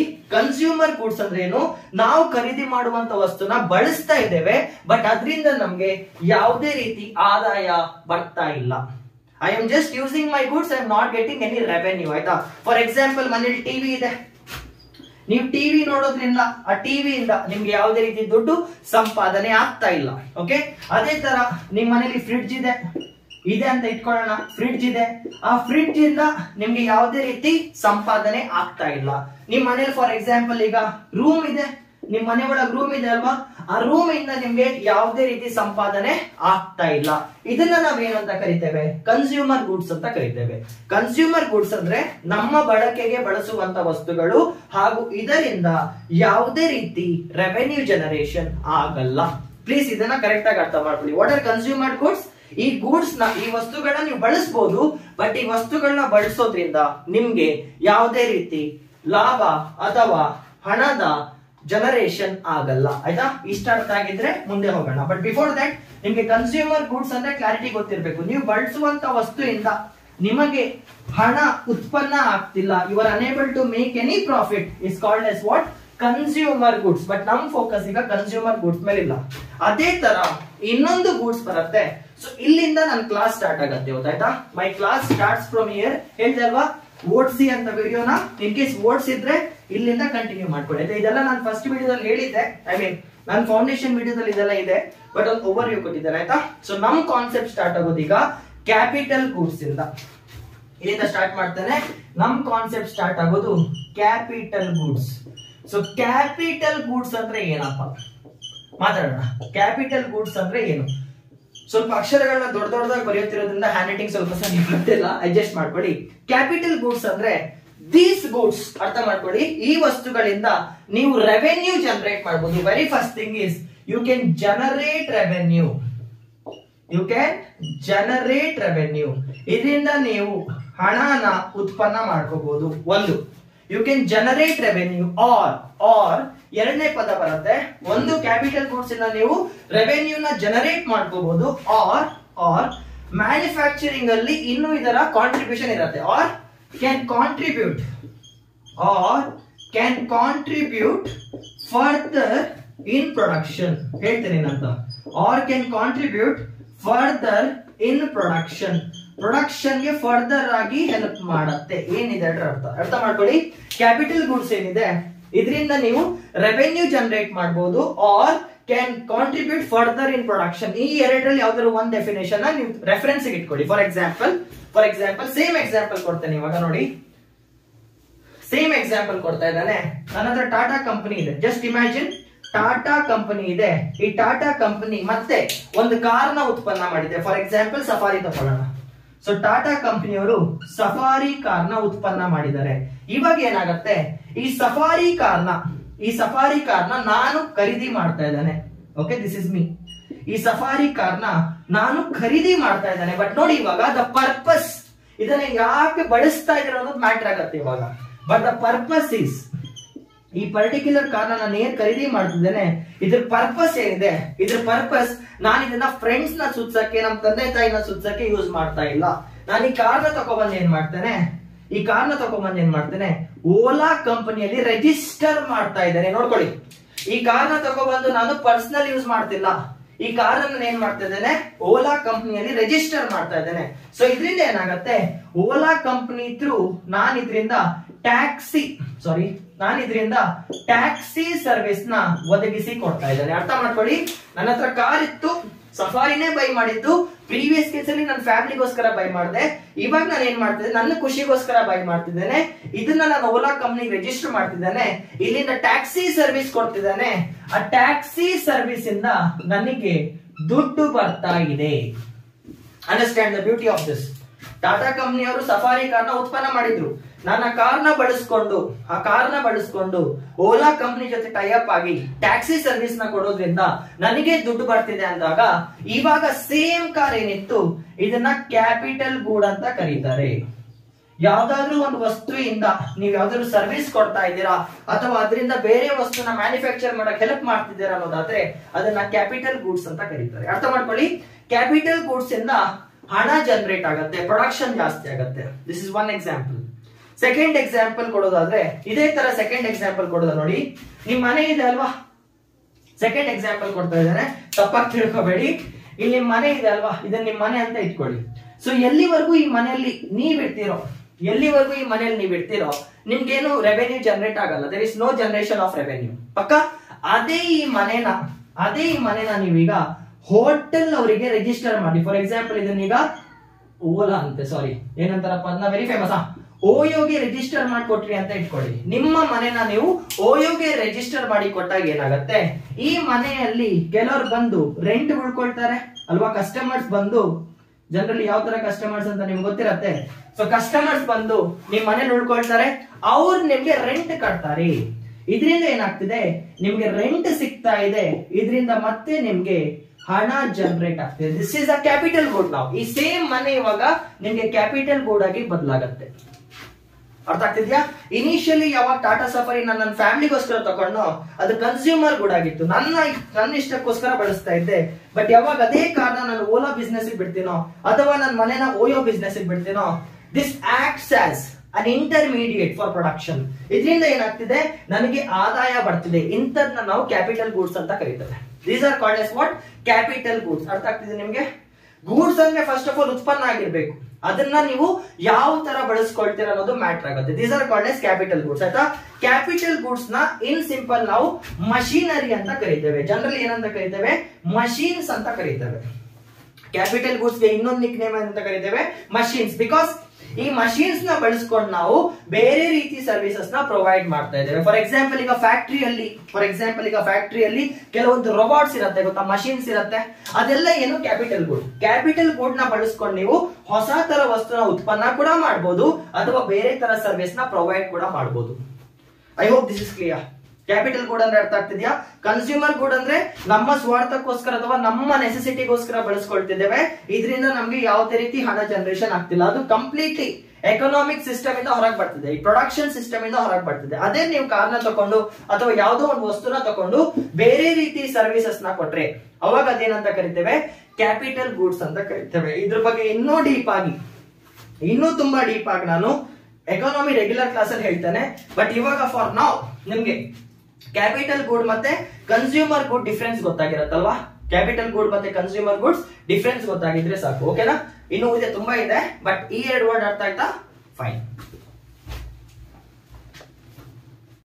Okay fine. ಸೊ ಇವಾಗ ನಾವು ಆಕ್ಚುಯಲ್ ಟಾಪಿಕ್ ಸ್ಟಾರ್ಟ್ ಮಾಡೋಣ. ಸೊ ಕನ್ಸ್ಯೂಮರ್ ಗೂಡ್ಸ್ ಅಂದ್ರೆ ಏನು, ಕ್ಯಾಪಿಟಲ್ ಗೂಡ್ಸ್ ಅಂದ್ರೆ ಏನು, ಡೆಫಿನೇಷನ್ ನಿಮ್ಗೆ ಅರ್ಥ ಆಗಿರುತ್ತೆ. What is consumer good? ನಾನು ಬಳಸ್ಕೊಳ್ತಾ ಇದ್ದೇನೆ, ಇದರಿಂದ ಬೇರೆ ಏನೋ ಉತ್ಪನ್ನತೆ ಆಗ್ತಿಲ್ಲ. ಕ್ಯಾಪಿಟಲ್ ಗೂಡ್ಸ್ ಇಂದ ಬೇರೆ ವಸ್ತುಗಳ ಉತ್ಪನ್ನ ಆಗ್ಬೋದು, ಬೇರೆ ಸರ್ವಿಸಸ್ ಉತ್ಪನ್ನ ಆಗ್ಬೋದು, ನಿಮ್ಗೆ ಅದರಿಂದ ದುಡ್ಡು ಬರ್ಬೋದು. ಆಯ್ತಾ? ಇವಾಗ ನೋಡಿ, ಇವಾಗ ಸ್ಟಾರ್ಟ್ ಆಯ್ತಾ, ಇಲ್ಲಿಂದ ಸ್ಟಾರ್ಟ್ ಆಕ್ಚುಲಿ ವಿಡಿಯೋ. ಸೊ ಇವಾಗ ನೋಡಿ, ಪ್ರಪಂಚದಲ್ಲಿ ಯಾರು ಉತ್ಪನ್ನ ಮಾಡ್ತಾರೆ, ಫಾರ್ ಎಕ್ಸಾಂಪಲ್ ಇಲ್ಲಿ ಹೇಳ್ತಾ ಇದ್ದಾರೆ, ಪ್ರಪಂಚದಲ್ಲಿ ಯಾರು, ಹೂ ವಿಲ್ ಪ್ರೊಡ್ಯೂಸ್, ಯಾರು ವಸ್ತುಗಳ ಪ್ರಪಂಚದಲ್ಲಿ ಯಾರು ಉತ್ಪನ್ನ ಮಾಡ್ತಾರೆ, ಹೂ ವಿಲ್ ಪ್ರೊಡ್ಯೂಸ್ ಅನ್ನೋ ಕ್ವಶನ್ ಮೇಲೆ ಎರಡು ತರ ಎಕನಾಮಿಕ್ ಸಿಸ್ಟಮ್ ನಿಂತ್ಕೊಂಡಿದೆ. ಅಂದ್ರೆ ಈ ಫ್ಯಾಕ್ಟರೀಸ್ ಏನಿದೆ ಅದನ್ನೆಲ್ಲ ಯಾರು ಓನ್ ಮಾಡ್ತಾರೆ, ಹೂ ವಿಲ್ ಪ್ರೊಡ್ಯೂಸ್, ಯಾರು ಉತ್ಪನ್ನ ಮಾಡ್ತಾ ಇದ್ದಾರೆ ಅನ್ನೋದ್ರ ಮೇಲೆ ಎರಡು ಎಕನಾಮಿಕ್ ಸಿಸ್ಟಮ್ ನಿಂತ್ಕೊಳ್ಳೋದು ನೋಡಿ. ಹೂ ಅಲ್ಲಿ ಫಸ್ಟ್ ಒನ್, ಇನ್ ಕೇಸ್ ಆ ದೇಶದ ಗವರ್ನಮೆಂಟ್ ಉತ್ಪನ್ನ ಮಾಡಿದ್ರೆ ಅಂದ್ರೆ ಎಲ್ಲಾ ಫ್ಯಾಕ್ಟರೀಸ್ ನ ಕೂಡ ಗವರ್ನಮೆಂಟ್ ನ ಟೇಕ್ ಓವರ್ ಮಾಡ್ಕೊಂಡ್ರೆ ಎಲ್ಲ ಕೂಡ ಗವರ್ನಮೆಂಟ್ ಫ್ಯಾಕ್ಟರೀಸ್ ಆದ್ರೆ ಅದನ್ನ ನಾವು ಸೋಷಿಯಲಿಸ್ಟ್ ಎಕಾನಮಿ ಅಂತ ಕರಿತೇವೆ. ಸೋಷಿಯಲಿಸಂ ಇದು ಸೋಷಿಯಲಿಸಂ ಅಂದ್ರೆ ಒಂದು ಫ್ಯಾಕ್ಟರಿ ಇದೆ, ದೇಶದಲ್ಲಿರುವಂತಹ ಪ್ರತಿಯೊಂದು ಫ್ಯಾಕ್ಟರಿನ ಕೂಡ ಗವರ್ನಮೆಂಟ್ ಕಂಪನಿ ಓನ್ ಮಾಡ್ತಿದೆ, ಗವರ್ನಮೆಂಟ್ ಓನ್ ಮಾಡ್ತಿದೆ ಅಂದ್ರೆ ಅದನ್ನ ನಾವು ಸೋಷಿಯಲಿಸಂ ಅಂತ ಕರಿತೇವೆ. ಇದಕ್ಕೆ ಕ್ವೈಟ್ ಅಪೋಸಿಟ್ ಆಗಿ ಯಾರು ಒಂದು ಕಂಪನಿನ ಓನ್ ಮಾಡ್ತೀರಿ ಅಂತ ಕೇಳಿದಾಗ ಪ್ರೈವೇಟ್ ಕಂಪನಿ ಓನ್ ಮಾಡುತ್ತೆ. ಪ್ರೈವೇಟ್ ಓನರ್ಶಿಪ್ ಇದ್ರೆ, ಪ್ರೈವೇಟ್ ಕಂಪನೀಸ್ ಇದ್ರೆ, ಜಾಸ್ತಿ ಪ್ರೈವೇಟ್ ಕಂಪನೀಸ್ ಡಾಮಿನೇಟ್ ಮಾಡಿದ್ರೆ ಇದನ್ನ ನಾವು ಕ್ಯಾಪಿಟಲಿಸ್ಟ್ ಎಕಾನಮಿ ಅಂತ ಕರಿತೇವೆ. ಕ್ಯಾಪಿಟಲಿಸ್ಟ್ ಅರ್ಥ ಮಾಡ್ಕೊಳ್ಳಿ. ಒಂದ್ ಎಕನಾಮಿಕ್ ಸಿಸ್ಟಮ್ ಅಂದ್ಬಿಟ್ಟು ಸೋಷಿಯಲಿಸ್ಟ್ ಎಕಾನಮಿ, ಇಲ್ಲಿ ಗವರ್ನಮೆಂಟ್ ಜಾಸ್ತಿ ಕಂಪನೀಸ್ ನ ಓನ್ ಮಾಡುತ್ತೆ, ಇನ್ನೊಂದ್ ಕಡೆ ಪ್ರೈವೇಟ್ ಕಂಪನೀಸ್ ಜಾಸ್ತಿ ಓನ್ ಮಾಡಿದ್ರೆ ಅದನ್ನ ಕ್ಯಾಪಿಟಲಿಸ್ಟ್ ಅಂತ ಕರಿತೇವೆ. ಅಂಡ್ ಫಾರ್ ಎಕ್ಸಾಂಪಲ್ ಅಲ್ಲ, ರೆಫರೆನ್ಸ್ ಗೆ USSR ರಷ್ಯಾ ಇತ್ತಲ್ವ, ಸೋವಿಯತ್ ಯೂನಿಯನ್, ನಮ್ಮ USSR ಏನಿತ್ತು it was a socialist country. ಅದೇ ಎಕ್ಸಾಂಪಲ್ ಗೆ ಕ್ಯಾಪಿಟಲಿಸಂ ಎಲ್ಲಿ ಪ್ರೈವೇಟ್ ಕಂಪನೀಸ್ ಜಾಸ್ತಿ ಇದೆ ಅಂತ ಕೇಳೋದಾದ್ರೆ it is United States of America. ಅಮೆರಿಕಾದಲ್ಲಿ ಪ್ರೈವೇಟ್ ಕಂಪನೀಸ್ ಜಾಸ್ತಿ ಇದೆ. ಸೊ ಇವಾಗ ನೀವು ಪ್ರೈವೇಟ್ ಕಂಪನಿ ಅಂದ್ರೆ ಏನು, ಈ ಕಂಪನಿ ಅಂದ್ರೆ ಕನ್ಫ್ಯೂಸ್ ಆಗ್ಬಿಡಿ. ನೋಡಿ, ಗವರ್ನಮೆಂಟ್ ಕಂಪನಿ ಅಂದ್ರೆ government they company. For example ಇವಾಗ ಎಕ್ಸಾಂಪಲ್ ಗೆ ನಮ್ಮ ಇಂಡಿಯನ್ ರೈಲ್ವೇಸ್ ಇದೆ ಅಲ್ವಾ, ಇಂಡಿಯನ್ ರೈಲ್ವೇಸ್ ಏನಿದೆ it is a government company. ಪ್ರತಿಯೊಂದು ಕೂಡ ಗವರ್ನಮೆಂಟ್ ಕೈಯಲ್ಲಿದೆ ಅಲ್ವಾ. ಪ್ರೈವೇಟ್ ಕಂಪನಿ ಫಾರ್ ಎಕ್ಸಾಂಪಲ್ ಇವಾಗ ಟಾಟಾ ನೋಡಿ, Tata company is a private company, ಇದು ರತನ್ ಟಾಟಾ ಅವ್ರ ಕೈಯಲ್ಲಿದೆ. ಫಾರ್ ಎಕ್ಸಾಂಪಲ್ ಜಿಯೋ ತಕೊಳ್ಳಿ, ಅಂಬಾನಿ ಅವ್ರ ಕೈಯಲ್ಲಿದೆ. ಇದೆಲ್ಲ ಪ್ರೈವೇಟ್ ಕಂಪನೀಸ್, ಇದರಲ್ಲಿ ಗವರ್ನಮೆಂಟ್ ಏನು ಡಿಸಿಷನ್ ಇಲ್ಲ, ಇದೆಲ್ಲ ಗವರ್ನಮೆಂಟ್ ಕಂಪನೀಸ್. ಆಯ್ತಾ. ಯಾವ ದೇಶದಲ್ಲಿ ಪ್ರೊಡಕ್ಷನ್ ನ ಗವರ್ನಮೆಂಟ್ ಮಾಡತ್ತೋ ಅದನ್ನ ಸೋಷಿಯಲಿಸ್ಟ್ ಎಕಾನಮಿ ಅಂತ ಕರಿತೇವೆ. ಯಾವ ದೇಶದಲ್ಲಿ ಈ ಪ್ರೊಡಕ್ಷನ್ ಏನಿರುತ್ತೆ ಅದನ್ನ ಪ್ರೈವೇಟ್ ಮೆಂಬರ್ಸ್ ಮಾಡ್ತಾರೆ ಅದನ್ನ ಕ್ಯಾಪಿಟಲಿಸ್ಟ್ ಎಕಾನಮಿ ಅಂತ ಕರಿತೇವೆ. ಇಷ್ಟೇ. ಯಾವ ದೇಶದಲ್ಲಿ ಗವರ್ನಮೆಂಟ್ ಉತ್ಪನ್ನ ಮಾಡ್ತಿದ್ಯೋ ಅದನ್ನ ಸೋಷಿಯಲಿಸ್ಟ್ ಎಕಾನಮಿ ಅಂತ ಕರಿತೇವೆ. ಯಾವ ದೇಶದಲ್ಲಿ ಪ್ರೈವೇಟ್ ಕಂಪನಿ ಉತ್ಪನ್ನ ಮಾಡುತ್ತೋ ಅದನ್ನ ಕ್ಯಾಪಿಟಲಿಸ್ಟ್ ಅಂತ ಕರಿತೇವೆ. ಬಟ್ ನಿಮ್ಗೆ ಒಂದು ವಿಷಯ ಗೊತ್ತಿರಬೇಕು, ಯಾವ ದೇಶ ಕೂಡ ಕಂಪ್ಲೀಟ್ಲಿ ಸೋಷಿಯಲಿಸ್ಟು ಆಗಿರಲ್ಲ, ಕಂಪ್ಲೀಟ್ಲಿ ಕ್ಯಾಪಿಟಲಿಸ್ಟು ಆಗಿರಲ್ಲ, ಸೆಂಟರ್ ಅಲ್ಲಿ ಬರುತ್ತೆ. ಕೆಲವೊಂದು ದೇಶ ಸೋಷಿಯಲಿಸಂ ಕಡೆ ಬೆಂಡ್ ಆಗುತ್ತೆ, ಕೆಲವೊಂದು ದೇಶ ಕ್ಯಾಪಿಟಲಿಸಂ ಕಡೆ ಬೆಂಡ್ ಆಗುತ್ತೆ. ಅಂಡ್ ಎರಡು ದೇಶದಲ್ಲಿ both private plus government companies ಇರುತ್ತೆ, ಪ್ರೈವೇಟ್ ಕಂಪನೀಸ್ ಕೂಡ ಇರುತ್ತೆ, ಗವರ್ನಮೆಂಟ್ ಕಂಪನೀಸ್ ಕೂಡ ಇರುತ್ತೆ. ಇಂಥ ಎಕಾನಮಿನ ನಾವು ಮಿಕ್ಸ್ಡ್ ಎಕಾನಮಿ ಅಂತ ಕರಿತೇವೆ. ಇದನ್ನ ಏನಂತ ಕರಿತೇವೆ, ಮಿಕ್ಸ್ಡ್ ಎಕಾನಮಿ. ಅಂದ್ರೆ ಒಂದು ದೇಶದಲ್ಲಿ ಪ್ರೈವೇಟ್ ಕಂಪನಿಗಳು ಕೂಡ ಇವೆ, ಗವರ್ನಮೆಂಟ್ ಕಂಪನಿಗಳು ಕೂಡ ಇವೆ ಅಂದ್ರೆ ಅದನ್ನ ನಾವು ಮಿಕ್ಸ್ಡ್ ಎಕಾನಮಿ ಅಂತ ಕರಿತೇವೆ. ಯಾವ ಎಕಾನಮಿಯಲ್ಲಿ ಬರೀ ಗವರ್ನಮೆಂಟ್ ಕಂಪನಿಗಳೇ ಇವೆ, ಪ್ರೈವೇಟ್ ಸೆಕ್ಟರ್ ಆಟನೇ ಇಲ್ಲ ಅಂದ್ರೆ ಸೋಷಿಯಲಿಸ್ಟ್. ಯಾವ ದೇಶದಲ್ಲಿ ಬರೀ ಏನಂತಾರೆ ಪ್ರೈವೇಟ್ ಕಂಪನಿಗಳೇ ಇವೆ, ಗವರ್ನಮೆಂಟ್ ಯಾವುದೇ ರೀತಿ ಪ್ರೊಡಕ್ಷನ್ ನ ಮಾಡಲ್ಲ ಅನ್ನೋದಾದ್ರೆ ಕ್ಯಾಪಿಟಲಿಸ್ಟ್ ಅಂತ ಕರಿತೇವೆ. ನೋಡಿ, government primary feature is administration ಅಲ್ವಾ, ಲೆಜಿಸ್ಲೇಚರ್, ಎಕ್ಸಿಕ್ಯೂಟಿವ್, ಜುಡಿಷಿಯರಿ. ಇದನ್ನ ಬಿಟ್ಟು ಅವರು ವಸ್ತುಗಳ ಉತ್ಪನ್ನ ಮಾಡ್ತಾರೆ ಅಂದ್ರೆ ಅವಾಗ ಅದು ಸೋಷಿಯಲಿಸ್ಟ್ ಎಕಾನಮಿ ಆಗುತ್ತೆ. ಕೆಲವೊಂದು ದೇಶದಲ್ಲಿ ಗವರ್ನಮೆಂಟ್ ಬರೀ ಲೆಜಿಸ್ಲೇಚರ್, ಎಕ್ಸಿಕ್ಯೂಟಿವ್, ಜುಡಿಷಿಯರಿನ ನೋಡ್ಕೊಳ್ಳುತ್ತೆ. ವಸ್ತುಗಳು, ಬಟ್ಟೆ ಉತ್ಪನ್ನ ಮಾಡೋದು, ಈ ವಸ್ತುಗಳ ಉತ್ಪನ್ನ ಮಾಡೋದು ಮಾಡಲ್ಲ ನೋಡಿ, ಅದನ್ನ ನಾವು ಕ್ಯಾಪಿಟಲಿಸ್ಟ್ ಎಕಾನಮಿ ಅಂತ ಕರಿತೇವೆ. ಅಂಡ್ ಇವಾಗ ನಮ್ ಸ್ಟೋರಿ, ಜವಾಹರ್ಲಾಲ್ ನೆಹರು ಅವರು ಏನಿದ್ದಾರೆ ಡ್ಯೂರಿಂಗ್ 1947 ಡಿಸ್ಕಸ್ ಮಾಡ್ತಾ ಇದ್ರು ನಮ್ಗೆ ಯಾವ ಎಕಾನಮಿ ಇರ್ಬೇಕಂತ. ಮ್ಯಾನುಫ್ಯಾಕ್ಚರಿಂಗ್ ಸೆಕ್ಟರ್ಗೆ ನಾವು ಯೂಸ್ ಮಾಡಿದಂತ ಎಕಾನಮಿ ಬಂದ್ಬಿಟ್ಟು ಮಿಕ್ಸ್ಡ್ ಎಕಾನಮಿ. ನಿಮ್ಗೆ ಗೊತ್ತಿರತ್ತೆ PSUs, public sector undertaking or public sector units ಏನಿದೆ ಭಾರತದಲ್ಲಿ ಇದೆಲ್ಲ ಗವರ್ನಮೆಂಟ್ ಕಂಪನೀಸ್. ಫಾರ್ ಎಕ್ಸಾಂಪಲ್ ಈಗ ಇಂಟರ್ನೆಟ್ ಹೋಗಿ PSUs ಅಂತ ಸರ್ಚ್ ಮಾಡಿ, ಯಾವ್ಯಾವ PSU ಬರುತ್ತೋ ಪ್ರತಿಯೊಂದು ಕೂಡ ಗವರ್ನಮೆಂಟ್ ಕಂಪನೀಸ್. PSUs ಅಂದ್ರೆ ಪಬ್ಲಿಕ್ ಸೆಕ್ಟರ್ ಅಂಡರ್ಟೇಕಿಂಗ್. ಈ ಕಂಪನೀಸ್ ಏನಿದೆ ಇದೆಲ್ಲ ಗವರ್ನಮೆಂಟ್ ಕಂಪನೀಸ್, ಇದೆಲ್ಲ ಪಬ್ಲಿಕ್ ಸೆಕ್ಟರ್ ಅಂಡರ್ಟೇಕಿಂಗ್ ಕಂಪನೀಸ್. ಆಯ್ತಾ. ಅದೇ ತರ ಮಿಕ್ಕಿದೆಲ್ಲ ಪ್ರೈವೇಟ್ ಕಂಪನೀಸ್ ಗೆ ಬಂದು ಸೇರುತ್ತೆ. ಫಾರ್ ಎಕ್ಸಾಂಪಲ್ ಜಿಯೋ, ಟಾಟಾ ಏನಿದೆ ಇದೆಲ್ಲ ಪ್ರೈವೇಟ್ ಕಂಪನೀಸ್. PSUs ಏನಿದೆ ಇದೆಲ್ಲ ಪಬ್ಲಿಕ್ ಕಂಪನೀಸ್ ಅಂದ್ರೆ ಗವರ್ನಮೆಂಟ್ ಕಂಪನೀಸ್ ಅಂತ. ಸೊ ಒಂದು ದೇಶದಲ್ಲಿ ಎರಡು ತರ ಕಂಪನಿ ಇರುತ್ತೆ. ಯಾವ ಕಂಪನಿನ ಗವರ್ನಮೆಂಟ್ ಓನ್ ಮಾಡುತ್ತೋ ಅದನ್ನ ಪಬ್ಲಿಕ್ ಸೆಕ್ಟರ್ ಯೂನಿಟ್ಸ್ ಅಂತ ಕರಿತೇವೆ. ಯಾವ ಕಂಪನಿನ ಪ್ರೈವೇಟ್ ಮೆಂಬರ್ ಓನ್ ಮಾಡ್ತಾರೋ ಅದನ್ನ ಪ್ರೈವೇಟ್ ಕಂಪನೀಸ್ ಅಂತ ಕರಿತೇವೆ. ಫಾರ್ ಎಕ್ಸಾಂಪಲ್ ಇನ್ಫೋಸಿಸ್ ತಗೊಳ್ಳಿ, IBM ತಗೊಳ್ಳಿ, ಟಾಟಾ ತಗೊಳ್ಳಿ, ರೇಮಂಡ್ಸ್ ತಗೊಳ್ಳಿ, ಇದೆಲ್ಲ ಏನ್ ರೇಮಂಡ್ಸ್ ಗೊತ್ತಿಲ್ಲ, ಬಿರ್ಲಾ ತಗೊಳ್ಳಿ, ಇದೆಲ್ಲ ಯಾವುದು ಪ್ರೈವೇಟ್ ಕಂಪನೀಸ್ ಅಲ್ವಾ, ಪ್ರೈವೇಟ್ ಓನರ್ಶಿಪ್. ಅದೇ ನೀವು PSUs ಯಾವ್ದಾದ್ರು ತಗೊಳ್ಳಿ, ಪಬ್ಲಿಕ್ ಸೆಕ್ಟರ್ ಅಂಡರ್ಟೇಕಿಂಗ್ ಯಾವ್ದಾದ್ರು ತಗೊಳ್ಳಿ, ಪ್ರತಿಯೊಂದು ಕೂಡ ಯಾವ್ದಾಗತ್ತೆ ಗವರ್ನಮೆಂಟ್ ಕಂಪನಿ ಆಗುತ್ತೆ. ಸೊ ಇಂಡಿಯಾದಲ್ಲಿ ಎರಡು ತರ ಮ್ಯಾನುಫ್ಯಾಕ್ಚರಿಂಗ್ ಆಗುತ್ತೆ, ಪ್ರೈವೇಟ್ ಮ್ಯಾನುಫ್ಯಾಕ್ಚರಿಂಗ್ ಕೂಡ ಇದೆ, ಗವರ್ನಮೆಂಟ್ ಮ್ಯಾನುಫ್ಯಾಕ್ಚರಿಂಗ್ ಕೂಡ ಇದೆ. ಇದು ತುಂಬಾ ತುಂಬಾ important. So when ever I say public sector, government company ಅಂತ ಅರ್ಥ ಮಾಡ್ಕೊಳ್ಳಿ. ಪ್ರೊಡಕ್ಷನ್ ನ ಗವರ್ನಮೆಂಟ್ ಕಂಪನಿ ಮಾಡ್ತಿದೆ. When ever I say private sector, private company ಮಾಡ್ತಾ ಇದೆ. ಅಂಡ್ ಭಾರತದ ಎಕನಾಮಿಕ್ ಸಿಸ್ಟಮ್ ಅಲ್ಲಿ ನಮ್ಮ ಹತ್ರ ಮಿಕ್ಸ್ಡ್ ಎಕಾನಮಿ ಇದೆ. ಮಿಕ್ಸ್ಡ್ ಅಂದ್ರೆ ಏನು? ಭಾರತದಲ್ಲಿ ಗವರ್ನಮೆಂಟ್ ಕಂಪನೀಸ್ ಕೂಡ ಇದೆ, ಪ್ರೈವೇಟ್ ಕಂಪನೀಸ್ ಕೂಡ ಇದೆ, ಎರಡು ಕೂಡ ಹೊಂದ್ಕೊಂಡು ಹೋಗುತ್ತೆ ಇವಾಗ ಆಯ್ತಾ. ಬಟ್ 1950 ಅಲ್ಲಿ ಇದು ಯಾವ ತರ ಇತ್ತಂತ ನಾವೀಗ ಅರ್ಥ ಮಾಡ್ಕೊಳ್ಳೋಣ. ಸೊ ಇಲ್ಲಿಂದ ನಾವೀಗ 1947 ಇಂದ ಹಿಡಿದು 1990 ವರೆಗೂ, 1990 ವರೆಗೂ ನಮ್ಮ ಮ್ಯಾನುಫ್ಯಾಕ್ಚರಿಂಗ್ ಸೆಕ್ಟರ್ ಹೇಗಿತ್ತು, ಹೇಗೆ ಬೆಳೀತಾ ಹೋಯ್ತು, ಹೇಗೆ ಬೆಳೀತು, ಎಲ್ಲಿಗೆ ಬಂತು ಅಂತ ಇಲ್ಲಿಂದ ಸ್ಟಾರ್ಟ್ ಮಾಡ್ಕೊಳ್ತಾ ಹೋಗೋಣ. ಓಕೆನಾ? Okay fine. ಸೊ ಇವಾಗ ಕಂಟಿನ್ಯೂ ಮಾಡೋಣ. ನೋಡಿ, ಇದುವರೆಗೂ ನಿಮ್ಗೆಲ್ಲ ಗೊತ್ತಾಗಿದ್ರೆ ಈಗ ನಾನು ಹೇಳೋದೆಲ್ಲ ಮ್ಯಾಪ್ ಆಗ್ತಾ ಹೋಗುತ್ತೆ. Okay, the first thing is, ಈಗ ಇಂಡಿಯಾದಲ್ಲಿ ಇಂಡಸ್ಟ್ರಿಯಲೈಸೇಷನ್ ಸ್ಟಾರ್ಟ್ ಆಗ್ಬೇಕಲ್ವಾ. ಸೊ ಇಂಡಸ್ಟ್ರಿಯಲೈಸೇಷನ್ ಗೆ 3 ತರ ಸೆಕ್ಟರ್ ಇದೆ: ಪ್ರೈಮರಿ, ಸೆಕೆಂಡರಿ, ಟೆರ್ಷರಿ. ಸೊ ಇವಾಗ ನಾವು ಸೆಕೆಂಡರಿ ಸೆಕ್ಟರ್ ಬಗ್ಗೆ ಮಾತಾಡ್ತಿದ್ದೇನೆ. How did secondary sector rise in India? ಯಾವ ತರ ನಮ್ದು ಫ್ಯಾಕ್ಟರೀಸ್ ಎಲ್ಲ ಕ್ರಿಯೇಷನ್ ಸ್ಟಾರ್ಟ್ ಆಯ್ತು ಅಂತ ನೋಡಿ. ಇಂಡಿಯಾ ಫಾಲೋಡ್, ಅರ್ಥ ಮಾಡ್ಕೊಳ್ಳಿ, ನಮ್ಮ ದೇಶ ಏನಿದೆ ಇಟ್ ಫಾಲೋಡ್ ಸೋಷಿಯಲಿಸಂ ಪ್ರಿನ್ಸಿಪಲ್. ನಾವು ಸೋಷಿಯಲಿಸಂ ನ ಫಾಲೋ ಮಾಡ್ತೇವೆ. ಸೋಷಿಯಲಿಸಂ ಪ್ರಿನ್ಸಿಪಲ್ ಏನಾಗುತ್ತೆ, ಸೋಷಿಯಲಿಸ್ಟ್ ಸೊಸೈಟಿಲಿ ಏನಾಗುತ್ತೆ ಅಂದ್ರೆ ಜನರಿಗೆ ಒಳ್ಳೇದಾಗ್ಬೇಕು. ನಾವು ಯಾವ್ದಾದ್ರು ಒಂದು ಡಿಸಿಷನ್ ನ ತಗೊಂಡ್ರೆ ಜನರಿಗೆ ಒಳ್ಳೇದಾಗ್ಬೇಕು. ಅದಕ್ಕೋಸ್ಕರ ಏನಾಯ್ತು, ಮ್ಯಾನುಫ್ಯಾಕ್ಚರಿಂಗ್ ಏನಿದೆ, ಮ್ಯಾನುಫ್ಯಾಕ್ಚರಿಂಗ್ ಉತ್ಪನ್ನ ಮಾಡುವಂತ ಫ್ಯಾಕ್ಟರೀಸ್ ಏನಿದೆ, ಮೆಜಾರಿಟಿ ಆಫ್ ದ ಫ್ಯಾಕ್ಟರೀಸ್ ನ ಗವರ್ನಮೆಂಟ್ ಕಂಟ್ರೋಲ್ ಮಾಡ್ತಾ ಇತ್ತು. ಗವರ್ನಮೆಂಟ್ ಓನ್ಡ್ ಫ್ಯಾಕ್ಟರೀಸ್, ಅದನ್ನ ನಾವು PSUs ಅಂತ ಕರಿತೇವೆ, public sector units or public sector undertaking ಅಂತ. ಸೊ ಇಂಡಿಯಾದಲ್ಲಿ ಇದ್ದಂತ ಫ್ಯಾಕ್ಟರೀಸ್ ಏನಿದೆ, majority of them were under government control. ಆಯ್ತಾ? ಜೊತೆಗೆ ಇಂಡಿಯಾದಲ್ಲಿ ಪ್ರೈವೇಟ್ ಸೆಕ್ಟರ್ ಕೂಡ ಇತ್ತ ಅಂದ್ರೆ ಇತ್ತು, ನೆನ್ಪಿಟ್ಕೊಳ್ಳಿ. V had private companies 1950s ಇಂದ. ವಿ ಹ್ಯಾಡ್ ಪ್ರೈವೇಟ್ ಕಂಪನೀಸ್ ಇತ್ತು. ಬಟ್ ಇವಾಗಿರೋ ಪ್ರೈವೇಟ್ ಕಂಪನೀಸ್ ತರ ಇದಿಲ್ಲ. ಪ್ರೈವೇಟ್ ಕಂಪನೀಸ್ ಗೆ ಒಂದು ರೆಸ್ಟ್ರಿಕ್ಷನ್ಸ್ ಇತ್ತು. ಇವರೆಲ್ಲ ಲೈಸೆನ್ಸಸ್ ತಗೋಬೇಕಿತ್ತು. Licence was required. Licence Raj ಅಂತ ಕರೀತಾರೆ.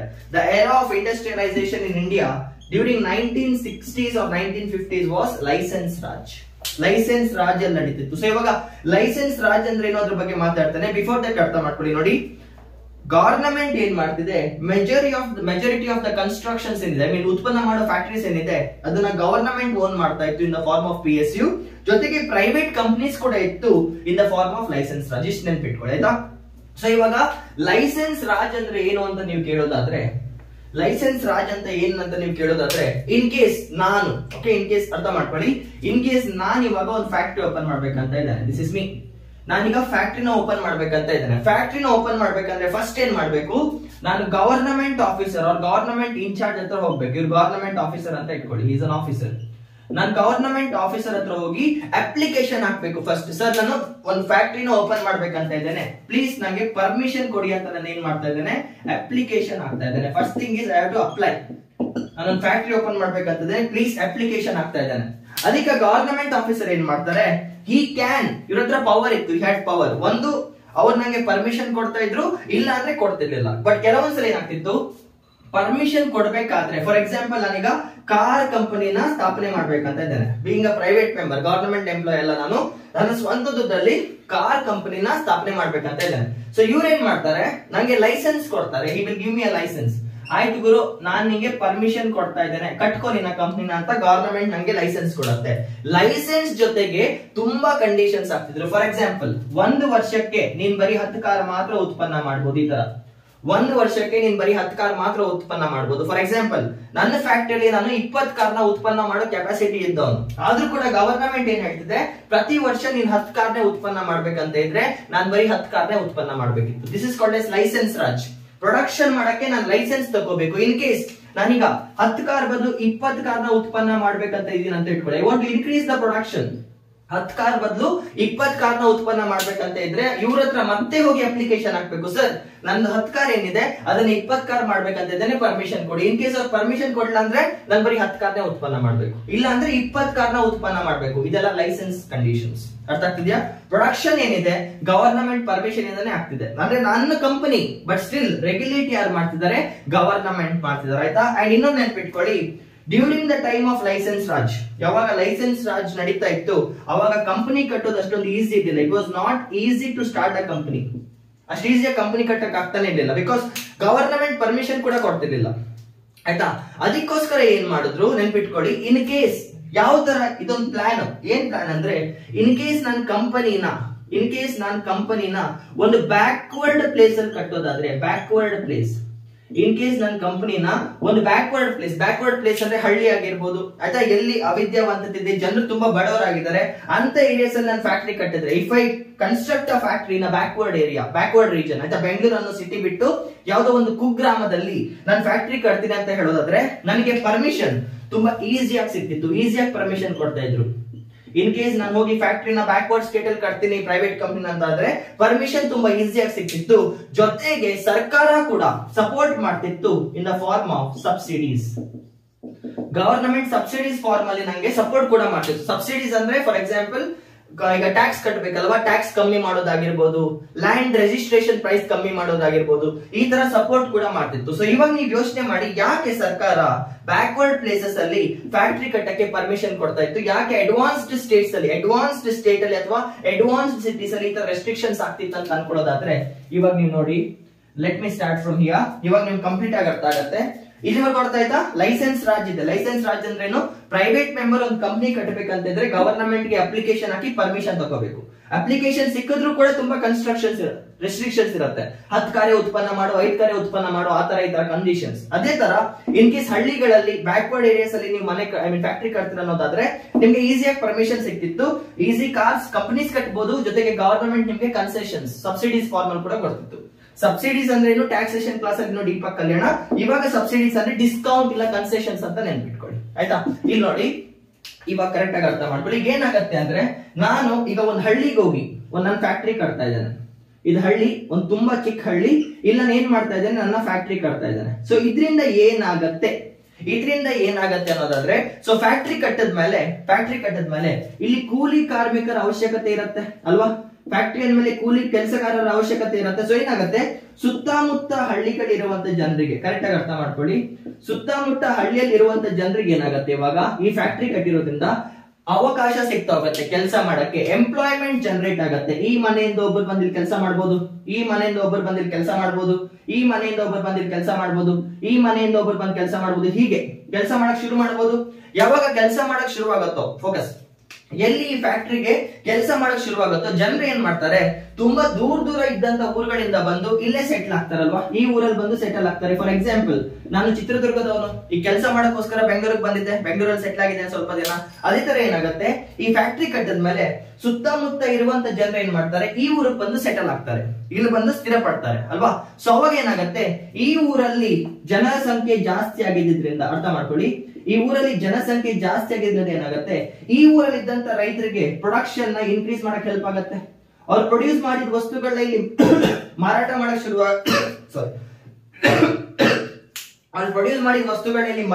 ಶುರು ಮಾಡ್ತಾರೆ, ಬಿಕಾಸ್ ಇಲ್ಲಿ ಜನಸಂಖ್ಯೆ ಜಾಸ್ತಿ ಆಗಿದೆ.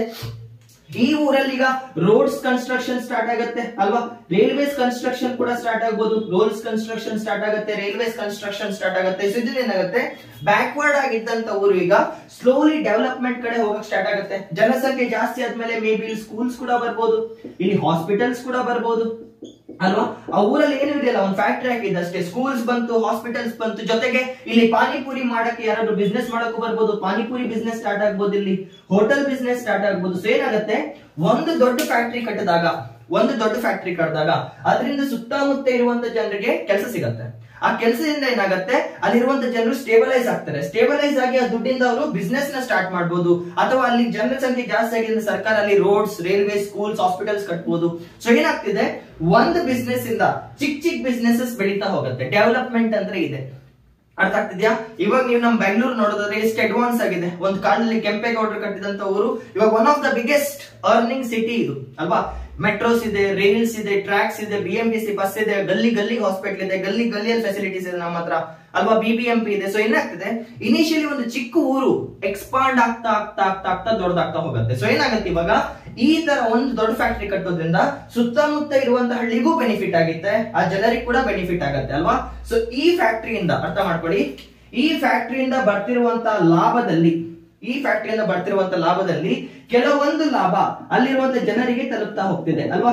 ಈ ಫ್ಯಾಕ್ಟರಿ ಕಟ್ಟಿದ್ರಿಂದ ಇಲ್ಲಿ ಏನ್ ದುಡ್ಡು ಬರ್ತಿತ್ತು ಇದರಿಂದ ಅವರಿಗೆ ಸ್ಯಾಲರಿ ಬರ್ತಾ ಹೋಗ್ತಿದೆ. ಆ ಸ್ಯಾಲರಿಯಿಂದ ಅವ್ರ ಜೀವನ ಸ್ವಲ್ಪ ಚೆನ್ನಾಗ್ ಆಗ್ತಿದೆ. ಸೊ ಒಂದು ಫ್ಯಾಕ್ಟರಿ ಕಟ್ಟಿದೆ ನಾನು, ಅದರ ಬೆನಿಫಿಟ್ಸ್ ಲಾಭಗಳೇನಿದೆ ಅದು ಸುತ್ತಮುತ್ತ ಇರೋ ಎಲ್ಲ ಜನರಿಗೂ ಹೋಗ್ತಿದೆ ಅಲ್ವಾ. ಒಂದು ಫ್ಯಾಕ್ಟರಿ ಕಟ್ಟಿದ್ದು ನಾನು, ಅದರ ಲಾಭಗಳೇನಿದೆ ಸುತ್ತಮುತ್ತ ಇರೋ ಜನರಿಗೆ ಹೋಗ್ತಿದೆ ಅಲ್ವಾ. ಇದನ್ನ ನಾವು ಟ್ರಿಕಲ್ ಡೌನ್ ಥಿಯರಿ ಅಂತ ಕರಿತೇವೆ ಇಂಗ್ಲಿಷ್ ಅಲ್ಲಿ. ಟ್ರಿಕಲ್ ಡೌನ್, ಇದನ್ನೇ ನಾವು ಟ್ರಿಕಲ್ ಡೌನ್ ಥಿಯರಿ ಅಂತ ಕರಿತೇವೆ. ಟ್ರಿಕಲ್ ಡೌನ್ ಥಿಯರಿ ಅಂದ್ರೆ ಏನು? ಮೇಲ್ಗಡೆ ಇರುವಂತ ಒಬ್ಬರಿಗೆ ಸಹಾಯ ಮಾಡಿದಾಗ, ಶ್ರೀಮಂತರಿಗೆ ಸಹಾಯ ಮಾಡಿದಾಗ, ಅವ್ರು ಇನ್ ಕೇಸ್ ಯಾವ್ದಾದ್ರು ಒಂದು ಫ್ಯಾಕ್ಟರಿನ ಕಟ್ಟಿದ್ರೆ ಅಲ್ಲಿರೋ ಕೂಲಿ ಕಾರ್ಮಿಕರಿಗೆ ಕೆಲಸ ಸಿಗ್ತಾ ಹೋಗುತ್ತೆ. ಸೊ ಲಾಭ ಇವ್ರಿಗೆ ಬಂದ್ರು ಕೂಡ ಆ ಲಾಭದ ಕೆಲವೊಂದು ಭಾಗ ಅಲ್ಲಿರುವಂತ ಜನರಿಗೂ ತಲುಪ್ತಾ ಹೋಗುತ್ತೆ. ಇದನ್ನ ನಾವು ಟ್ರಿಕಲ್ ಡೌನ್ ಥಿಯರಿ ಅಂತ ಕರಿತೇವೆ. ಈ ತರ ಈ ಒಂದು ಟ್ರಯಾಂಗಲ್ ನ ನೀವು ಬಿಡಿಸೋದಾದ್ರೆ ಟ್ರಿಕಲ್ ಡೌನ್ ಗೆ, ಈ ಜಾಗದಲ್ಲಿ ಈಗ ಫ್ಯಾಕ್ಟರಿ ಕಟ್ತಾ ಇದ್ದಾನೆ. ಒಬ್ಬ ಶ್ರೀಮಂತ ಏನ್ ಮಾಡ್ತಿದ್ದಾರೆ? ಫ್ಯಾಕ್ಟರಿ ಕಟ್ತಾ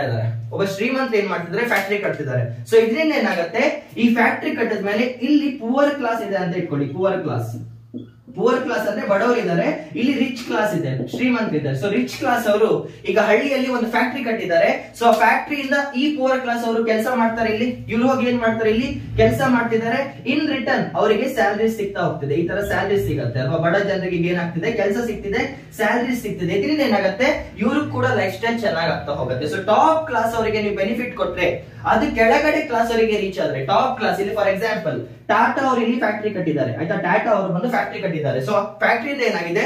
ಸುತ್ತಮುತ್ತ ಇರೋ ಜನರಿಗೆ ಏನು ಪ್ರಾಫಿಟ್ ಆಗ್ತಿದೆ, ಅವ್ರಿಗಿಂದ ಏನ್ ಕೆಲಸ ಸಿಗ್ತಿದೆ, ಏನ್ ಬೆನಿಫಿಟ್ ಸಿಗ್ತಿದೆ ಅಲ್ವಾ, ಇದನ್ನ ಟ್ರಿಕಲ್ ಡೌನ್ ಥಿಯರಿ ಅಂತಾರೆ. This is called S trickle down. And trickle down theory main concept ಏನು? ಮೇಲ್ಗಡೆ ಇರುವಂತ ವ್ಯಕ್ತಿಗೆ ಬೆನಿಫಿಟ್ ಕೊಟ್ರೆ ಅದು ಪ್ರಾಫಿಟ್ಸ್ ಫುಲ್ ಕೆಳಗಡೆ ಇರೋ ಕ್ಲಾಸ್ ಕೂಡ ಬರ್ತಾ ಹೋಗುತ್ತೆ. It's economic term trickle down. So what is trickle down? If you give the benefits to the producers, ಉತ್ಪನ್ನ ಮಾಡೋರಿಗೆ ನೀವು ಪ್ರೊಡ್ಯೂಸರ್ಸ್ ಗೆ ನೀವು ಬೆನಿಫಿಟ್ ಮಾಡ್ಕೊಡೋದಾದ್ರೆ ಅದರಲ್ಲಿ ಬರುವಂತ ಲಾಭ ಕೆಳಗಿರೋ ಜನರಿಗೂ ಬರುತ್ತೆ ಆಯ್ತಾ. ಕ್ಯಾಪಿಟಲಿಸ್ಟ್ ಸೊಸೈಟಿ ಈ ಪ್ರಿನ್ಸಿಪಲ್ ನ ಫಾಲೋ ಮಾಡುತ್ತೆ. Trickle down is a principle of capitalism. But Indian socialism ಅಲ್ಲಿ ಪ್ರತಿಯೊಬ್ಬರಿಗೂ ಕೂಡ ಕೆಲಸ ಸಿಗುತ್ತೆ, ಆ ಊರ್ ಡೆವಲಪ್ ಆಗ್ತಾ ಬರುತ್ತೆ. ಸೊ ಅಂಡರ್ ಡೆವಲಪ್ ಆಗಿದ್ದಂತ ದೇಶ ಮುಂದೆ ಹೋಗುತ್ತೆ ಅಂತ it was a thought process ಆಯ್ತಾ. ಇದು ಎಷ್ಟು ಮಟ್ಟಕ್ಕೆ ಸಕ್ಸಸ್ ಆಯ್ತು, ಎಷ್ಟು ಮಟ್ಟಕ್ಕೆ ಫೇಲ್ ಆಯ್ತು ಇವಾಗ ನೀವು ಬೇಡ. ಬಟ್ ನೀವು ನೆನ್ಪಿಟ್ಕೊಳ್ಳಿ, 1960s ಅಲ್ಲಿ 1950s ಅಲ್ಲಿ ಅಂದ್ರೆ ಇಂಡಿಪೆಂಡೆನ್ಸ್ ಬಂದ್ಮೇಲೆ ನಾವು ಯಾವಾಗ ಸೆಕೆಂಡ್ 5 year ಪ್ಲಾನ್ 1956 ಇಂದ ಸ್ಟಾರ್ಟ್ ಆಗುತ್ತೆ. ಸೆಕೆಂಡ್ 5 year ಪ್ಲಾನ್ ಮಾಡಿದಾಗ ನಾವು ಇಂಡಸ್ಟ್ರೀಸ್ ಗೆ ಮಾನ್ಯತೆ ಕೂಡ ಸ್ಟಾರ್ಟ್ ಮಾಡಿದ್ವಿ. And what was the principle we followed? Majority ಏನಿದೆ ಗವರ್ನಮೆಂಟ್ ಕಂಪನೀಸ್ ಆಗಿರುತ್ತೆ, ಕೆಲವೊಂದು ಕಂಪನೀಸ್ ಏನಿದೆ ಅದು ಪ್ರೈವೇಟ್ ಕಂಪನೀಸ್ ಆಗಿರುತ್ತೆ. ಪ್ರೈವೇಟ್ ಕಂಪನೀಸ್ ಏನ್ ಮಾಡ್ಬೇಕು? ಲೈಸೆನ್ಸ್ ತಗೊಂಡು ಪ್ರೊಡಕ್ಷನ್ ಮಾಡ್ಬೇಕು. ಸೊ ಎಷ್ಟು ಉತ್ಪನ್ನ ಮಾಡಬಹುದು, ಹೇಗೆ ಉತ್ಪನ್ನ ಮಾಡಬಹುದು, ಏನ್ ಉತ್ಪನ್ನ ಮಾಡಬಹುದು, ಗವರ್ನಮೆಂಟ್ ಕಂಟ್ರೋಲ್ ಮಾಡುತ್ತೆ. ಇನ್ ಕೇಸ್ ನನ್ನ ಫ್ಯಾಕ್ಟರಿನ ಹಳ್ಳಿಯಲ್ಲಿ ಹಾಕ್ತೀನಿ ಅಂದ್ರೆ ನನಗೆ ಜಾಸ್ತಿ ಸಪೋರ್ಟ್ ಸಿಗುತ್ತೆ ಸರ್ಕಾರದಿಂದ. ಯಾಕೆ? ಒಂದು ಫ್ಯಾಕ್ಟರಿ ಕಟ್ಟಿದ್ರೆ ಸುತ್ತಮುತ್ತ ಇರುವಂತ ಜನರಿಗೆ ಕೆಲಸ ಸಿಗುತ್ತೆ, ಅದರಿಂದ ಏನಾಗುತ್ತೆ? ಆ ಊರು ಮೆಲ್ಲನೆ ಡೆವಲಪ್ ಆಗ್ತಾ ಬರುತ್ತೆ. ದಿಸ್ ಇಸ್ ದ ಕಾನ್ಸೆಪ್ಟ್ ಇಲ್ಲಿ ಆಯ್ತಾ. ಇದರಿಂದ ಏನಾಗುತ್ತೆ? ಅನ್ಎಂಪ್ಲಾಯ್ಮೆಂಟ್ ಪ್ರಾಬ್ಲಮ್ ಕಮ್ಮಿ ಆಗುತ್ತೆ, ಪವರ್ಟಿ ಪ್ರಾಬ್ಲಮ್ ಕೂಡ ಕಮ್ಮಿ ಆಗ್ತಾ ಬರುತ್ತೆ. This is called S trickle down theory. And factory condition ಏನು? ಗವರ್ನಮೆಂಟ್ ಮೆಜಾರಿಟಿ ರೆಗ್ಯುಲೇಟ್ ಮಾಡುತ್ತೆ, ಕೆಲವೊಂದನ್ನ ಮಾತ್ರ ಪ್ರೈವೇಟ್ ಕಂಪನಿ ರಿಜೆಕ್ಟ್ ಮಾಡುತ್ತೆ. ಅರ್ಥ ಆಗ್ತಿದ್ಯಾ? ಸೊ ಇವಾಗ ಫಾರ್ ಎಕ್ಸಾಂಪಲ್ ಹೇಳೋದಂದ್ರೆ what is a government company ಅಂತ ನೀವು ಕೇಳೋದಾದ್ರೆ ಆಯ್ತಾ, ಇದು ತುಂಬಾ ಜನಕ್ಕೆ ಅರ್ಥ ಆಗದೆ ಇರ್ಬೋದು. ಫಾರ್ ನಾವ್ ನೆನ್ಪಿಟ್ಕೊಳ್ಳಿ, what do you call a government company ಅಂತ ಇದ್ರೆ ನೋಡಿ, ಗವರ್ನಮೆಂಟ್ ಒಂದು ಕಂಪನಿನ ಓನ್ ಮಾಡಬೇಕು, ಓನರ್ಶಿಪ್. ಇದನ್ನ ಗವರ್ನಮೆಂಟ್ ಶುಡ್ ಓನ್ ಆ ಕಂಪನಿ, ಓನರ್ಶಿಪ್ ಆಯ್ತಾ. ಒಂದು ಕಂಪನಿಗೆ ಜನರಲಿ ಏನಾಗುತ್ತೆ? 100% ಶೇರ್ ಇರುತ್ತೆ. 100% ಶೇರ್ ಇರುತ್ತೆ. ಶೇರ್ ಅಂದ್ರೆ ಓನರ್ಶಿಪ್ ರೇಟ್, ಶೇರ್. ಓಕೆ, ಒಂದು ಮನೆಗೆ, ಒಂದು ಕಂಪನಿಗೆ 100% ಶೇರ್ ಇರುತ್ತೆ. ಫಾರ್ ಎಕ್ಸಾಂಪಲ್ ಈ ರೂಮ್ ಇದೆ ಅಲ್ವಾ, ನೀವು ಈ ಬೋರ್ಡ್ ಕಾಣ್ತಿದೆ ಅಲ್ವಾ, ಎಕ್ಸಾಂಪಲ್ ಅರ್ಥ ಮಾಡ್ಕೊಳ್ಳಿ. ಈ ಬೋರ್ಡ್ ಕಾಣ್ತಿದೆ ಅಲ್ವಾ, ಈ ಬೋರ್ಡ್ ಬೆಲೆ 100 ರೂಪಾಯಿ ಅಂತ ಇಟ್ಕೊಳ್ಳಿ, 100 rupees. ಈ ಬೋರ್ಡ್ ಏನಿದೆ, ಈ ಬೋರ್ಡ್ ಬೆಲೆ 100 ರೂಪಾಯಿ ಅಂತ ಇಟ್ಕೊಳ್ಳಿ. ಸೊ ಏನಾಗುತ್ತೆ? ನಾನು ಮತ್ತೆ ನನ್ನ ಫ್ರೆಂಡ್ ಇಬ್ರು ಸೇರಿ ಈ ಬೋರ್ಡ್ ನ ಖರೀದಿ ಮಾಡ್ತಾ ಇದೀವಿ. ನಾನು ಮತ್ತೆ ನನ್ನ ಫ್ರೆಂಡ್ ಇಬ್ರು ಸೇರಿ ಇದನ್ನ ಖರೀದಿ ಮಾಡ್ತಿದೀವಿ. ಸೊ ಏನಾಗ್ಬೋದು? ನಾನ್ 50 ರೂಪಾಯಿ ಹಾಕ್ಬೋದು, ನನ್ನ ಫ್ರೆಂಡ್ 50 ರೂಪಾಯಿ ಹಾಕ್ಬೋದು. ನಾನ್ 30 ರೂಪಾಯಿ ಹಾಕ್ಬೋದು, ನನ್ನ ಫ್ರೆಂಡ್ 70 ರೂಪಾಯಿ ಹಾಕ್ಬೋದು. ನಾನ್ 20 ರೂಪಾಯಿ ಹಾಕ್ಬೋದು, ನನ್ನ ಫ್ರೆಂಡ್ 80 ರೂಪಾಯಿ ಹಾಕ್ಬೋದು. ಒಟ್ಟು ಏನಾಗ್ತಿದೆ? 100 ಆಗ್ತಿದೆ. ಈ ತರ ಜಾಸ್ತಿ ಜನ ಕೂಡ ಸೇರಿ ಒಂದ್ ಬೋರ್ಡ್ ತಗೋಬಹುದು ಅಲ್ವಾ. ಸೊ ಈಗ ಏನಾಗುತ್ತೆ? ಯಾರು 51% ಅಮೌಂಟ್ ಪೇ ಮಾಡ್ತಾರೋ, ಯಾರು 51% ನೆನ್ಪಿಟ್ಕೊಳ್ಳಿ ನಂಬರ್ 51%, 50 ರೂಪಾಯಿ ಮೇಲೆ 1 ರೂಪಾಯಿ, ಯಾರು 51% ಓನ್ ಮಾಡ್ತಾರೋ he will be called as owners. ಇವ್ರನ್ನ ನಾವು 51% ಯಾರು ಈ ಬೋರ್ಡ್ ಗೆ ಪೇ ಮಾಡ್ತಾರೋ, 51 ರೂಪಾಯಿ ಯಾರು ಪೇ ಮಾಡ್ತಿದಾರೋ ಅವ್ರನ್ನ ನಾವು ಓನರ್ ಅಂತ ಕರಿತೇವೆ. ಮಿಕ್ಕಿದವ್ರನ್ನ ನಾವು ಶೇರ್ ಹೋಲ್ಡರ್ಸ್ ಅಂತ ಕರಿತೇವೆ. ಅರ್ಥ ಮಾಡ್ಕೊಳ್ಳಿ, ಈ ಬೋರ್ಡ್ ಖರೀದಿ ಮಾಡಿದ 3 ಜನ, ಬಟ್ ಪ್ರಾಬ್ಲಮ್ ಏನು, ಈ ವ್ಯಕ್ತಿ 51% ಅಮೌಂಟ್ ಪೇ ಮಾಡಿದ್ದಾನೆ, ಸೊ ಈ ಬಿಕಮ್ಸ್ ದ ಓನರ್. ಸೊ ಇಲ್ಲೇನಾಗುತ್ತೆ, ಗವರ್ನಮೆಂಟ್ ಯಾವ್ದಾದ್ರು ಒಂದು ಕಂಪನಿ ಕಟ್ಟಿ, ಅದರದ್ದು 51% ಶೇರ್ ಓನ್ ಮಾಡಿದ್ರೆ, ಶೇರ್ ಅಂತ ಕರೀತೇನೆ ನಾನು ಇಲ್ಲಿ, ಬೆಲೆನ ಶೇರ್ ಅಂತ ಕರೀಸೋದಕ್ಕೆ 51% ಶೇರ್ ಆರ್ 51% ಓನರ್ಶಿಪ್ ನ ಓನ್ ಮಾಡಿದ್ರೆ ಅದನ್ನ ನಾವು ಗವರ್ನಮೆಂಟ್ ಕಂಪನಿ ಅಂತ ಕರಿತೇವೆ. 51% ಶೇರ್ ಏನಿದೆ, 51% ಅಮೌಂಟ್ ಶೇರ್ಸ್ ಏನಿದೆ, ಅದು ಗವರ್ನಮೆಂಟ್ ಓನ್ ಮಾಡಿದ್ರೆ ಅದನ್ನ ಗವರ್ನಮೆಂಟ್ ಕಂಪನಿ ಅಂತ ಕರೀತಾರೆ. That is called as public sector. ಅದನ್ನೇ ನಾವು ಪಬ್ಲಿಕ್ ಸೆಕ್ಟರ್ ಅಂತ ಕರಿತೇವೆ. ಇಲ್ಲಿ ಗವರ್ನಮೆಂಟ್ 51% ನ ಓನ್ ಮಾಡುತ್ತೆ, 51%. ಆಯ್ತಾ? ಇನ್ ಕೇಸ್ 51% ನ ಗವರ್ನಮೆಂಟ್ ಬಿಟ್ಟು private member other than government ಯಾರು ಬೇರೆ ವ್ಯಕ್ತಿ ಓನ್ ಮಾಡಿದ್ರೆ ಅದನ್ನ ನಾವು ಪ್ರೈವೇಟ್ ಕಂಪನಿ ಅಂತ ಕರಿತೇವೆ. ಫಾರ್ ಎಕ್ಸಾಂಪಲ್ ನೋಡಿ, ಇಲ್ಲಿ ಬರೀತೇನೆ. ಇನಿಷಿಯಲಿ ಏರ್ ಇಂಡಿಯಾ ಗೊತ್ತಾ, ನಮ್ಮ ಏರ್ ಇಂಡಿಯಾ ರೀಸೆಂಟ್ಲಿ ಸೆಲ್ ಆಗಿದೆ. ಇನಿಷಿಯಲಿ ಏರ್ ಇಂಡಿಯಾ ಗವರ್ನಮೆಂಟ್ ಕೈಯಲ್ಲಿತ್ತು. ರೀಸೆಂಟ್ಲಿ ಏರ್ ಇಂಡಿಯಾ ಏನಿದೆ ಗವರ್ನಮೆಂಟ್ ಕೈಯಲ್ಲಿತ್ತು, ಬಟ್ ಇವಾಗ ಏನಾಗಿದೆ, ಗವರ್ನಮೆಂಟ್ ತನ್ನ ಶೇರ್ಸ್ ನ ಮಾರಿದೆ. ಸೊ ಟಾಟಾ ಅವರು ರೀಅಕ್ವೈರ್ ಮಾಡಿದ್ದಾರೆ, it became a private company. Initially Air India government company ಆಗಿತ್ತು, ರೀಸೆಂಟ್ಲಿ ಟಾಟಾ ಸೆಲ್ ಮಾಡಿದ್ದಾರೆ. ಸೊ ಏನಾಗಿದೆ, ಗವರ್ನಮೆಂಟ್ ಅಂತ ಇದ್ದಿದ್ದ 51% ಮಿನಿಮಮ್ ಆಯ್ತಾ, ಅತಿ ಕಮ್ಮಿ ಅಲ್ಲ, ಮಿನಿಮಮ್ 51% ಶೇರ್ಸ್ ಏನಿತ್ತು ಅದನ್ನ ಮಾರಿ ಇವಾಗ ಟಾಟಾ ಕಂಪನಿಯವರು ತಗೊಂಡಿದ್ದಾರೆ. So again air India is getting converted to private company. ಅರ್ಥ ಆಯ್ತಾ? ಫಾರ್ ಎಕ್ಸಾಂಪಲ್ KSRTC ಗೊತ್ತಿರುತ್ತೆ ನಿಮ್ಗೆ, Karnataka state transport road corporation, KSRTC, ಇದು ಗವರ್ನಮೆಂಟ್ ಅಲ್ವಾ? ಹೆಂಗೆ ಹೇಳ್ತೇವೆ, ಈ ಕಂಪನಿ ಶೇರ್ 51% ಅಂತ ನೆನ್ಪಿಟ್ಕೊಳ್ಳಿ. ಈ ಗವರ್ನಮೆಂಟ್ ಶೇರ್ 51% ಗವರ್ನಮೆಂಟ್ ಕೈಯಲ್ಲಿದ್ರೆ ಅದು ಗವರ್ನಮೆಂಟ್ ಕಂಪನಿ ಆಗುತ್ತೆ. 51% ಗಿಂತ ಜಾಸ್ತಿ ಗವರ್ನಮೆಂಟ್ ಕೈಯಲ್ಲಿ ಇಲ್ಲ ಅಂದ್ರೆ ಅದು ಪ್ರೈವೇಟ್ ಕಂಪನಿ ಆಗಿ ಬದಲಾಗುತ್ತೆ. ಸೊ KSRTC ಇಸ್ ಗವರ್ನಮೆಂಟ್ ಅಂತ ಯಾಕೆ ಕರಿತೇವೆ, ಬಿಕಾಸ್ 51% ಶೇರ್ಸ್ ಏನಿದೆ KSRTC ಅದು ಗವರ್ನಮೆಂಟ್ ಕೈಯಲ್ಲಿರುತ್ತೆ. It can be state government, central government, doesn't matter.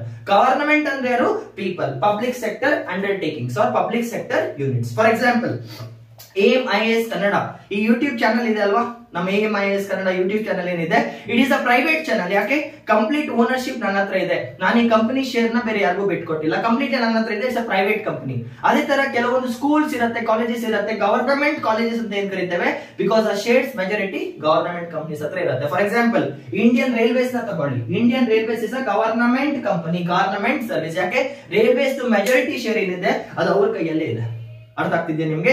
So this is what we call private companies and government companies. ಇದು ಯಾರ್ದಿದು, ಇದು ಪ್ರೈವೇಟ್ ಕಂಪನೀಸ್. ಅಂದ್ರೆ ಗವರ್ನಮೆಂಟ್ ವ್ಯಕ್ತಿ ಅಲ್ಲ, ಯಾರೋ ಒಬ್ಬ ಇನ್ವೆಸ್ಟರ್, ಇಲ್ಲ ನಾನ್ ಬಂದು ಈಗ ಫ್ಯಾಕ್ಟರಿ ಕಟ್ತಾ ಇದ್ದೇನೆ, ನನ್ನ ದುಡ್ಡಲ್ಲಿ ಕಟ್ತಾ ಇದ್ದೇನೆ, ನನ್ನ ದುಡ್ಡಲ್ಲಿ ಫ್ಯಾಕ್ಟರಿ ಕಟ್ತಾ ಇದ್ದೇನೆ, ಸೊ ಅದಕ್ಕೆ ಸರ್ಕಾರ ನನಗೆ ಸಪೋರ್ಟ್ ಮಾಡ್ತಾ ಇದೆ, ಬಿಕಾಸ್ ನನ್ನ ಬ್ಯಾಕ್ವರ್ಡ್ ಸೆಕ್ಷನ್ ಅಲ್ಲಿ ಕಟ್ತಾ ಇದ್ದೇನೆ. ಸೊ ಏನಾಗುತ್ತೆ, ಸೆಂಟ್ರಲ್ ಬರುವಂತ ಲಾಭ ಎಲ್ಲರಿಗೂ ಹಂಚ್ಕೊಂಡು ಹೋದೆ, ಅದ್ ನಾವೇನಂತ ಕರಿತೇವೆ, ಟ್ರಿಕಲ್ ಡೌನ್ ಥಿಯರಿ ಅಂತ ಕರಿತೇವೆ. ಇಲ್ಲಿವರೆಗೂ ಅರ್ಥ ಆಗಿದ್ಯಾ? ಓಕೆ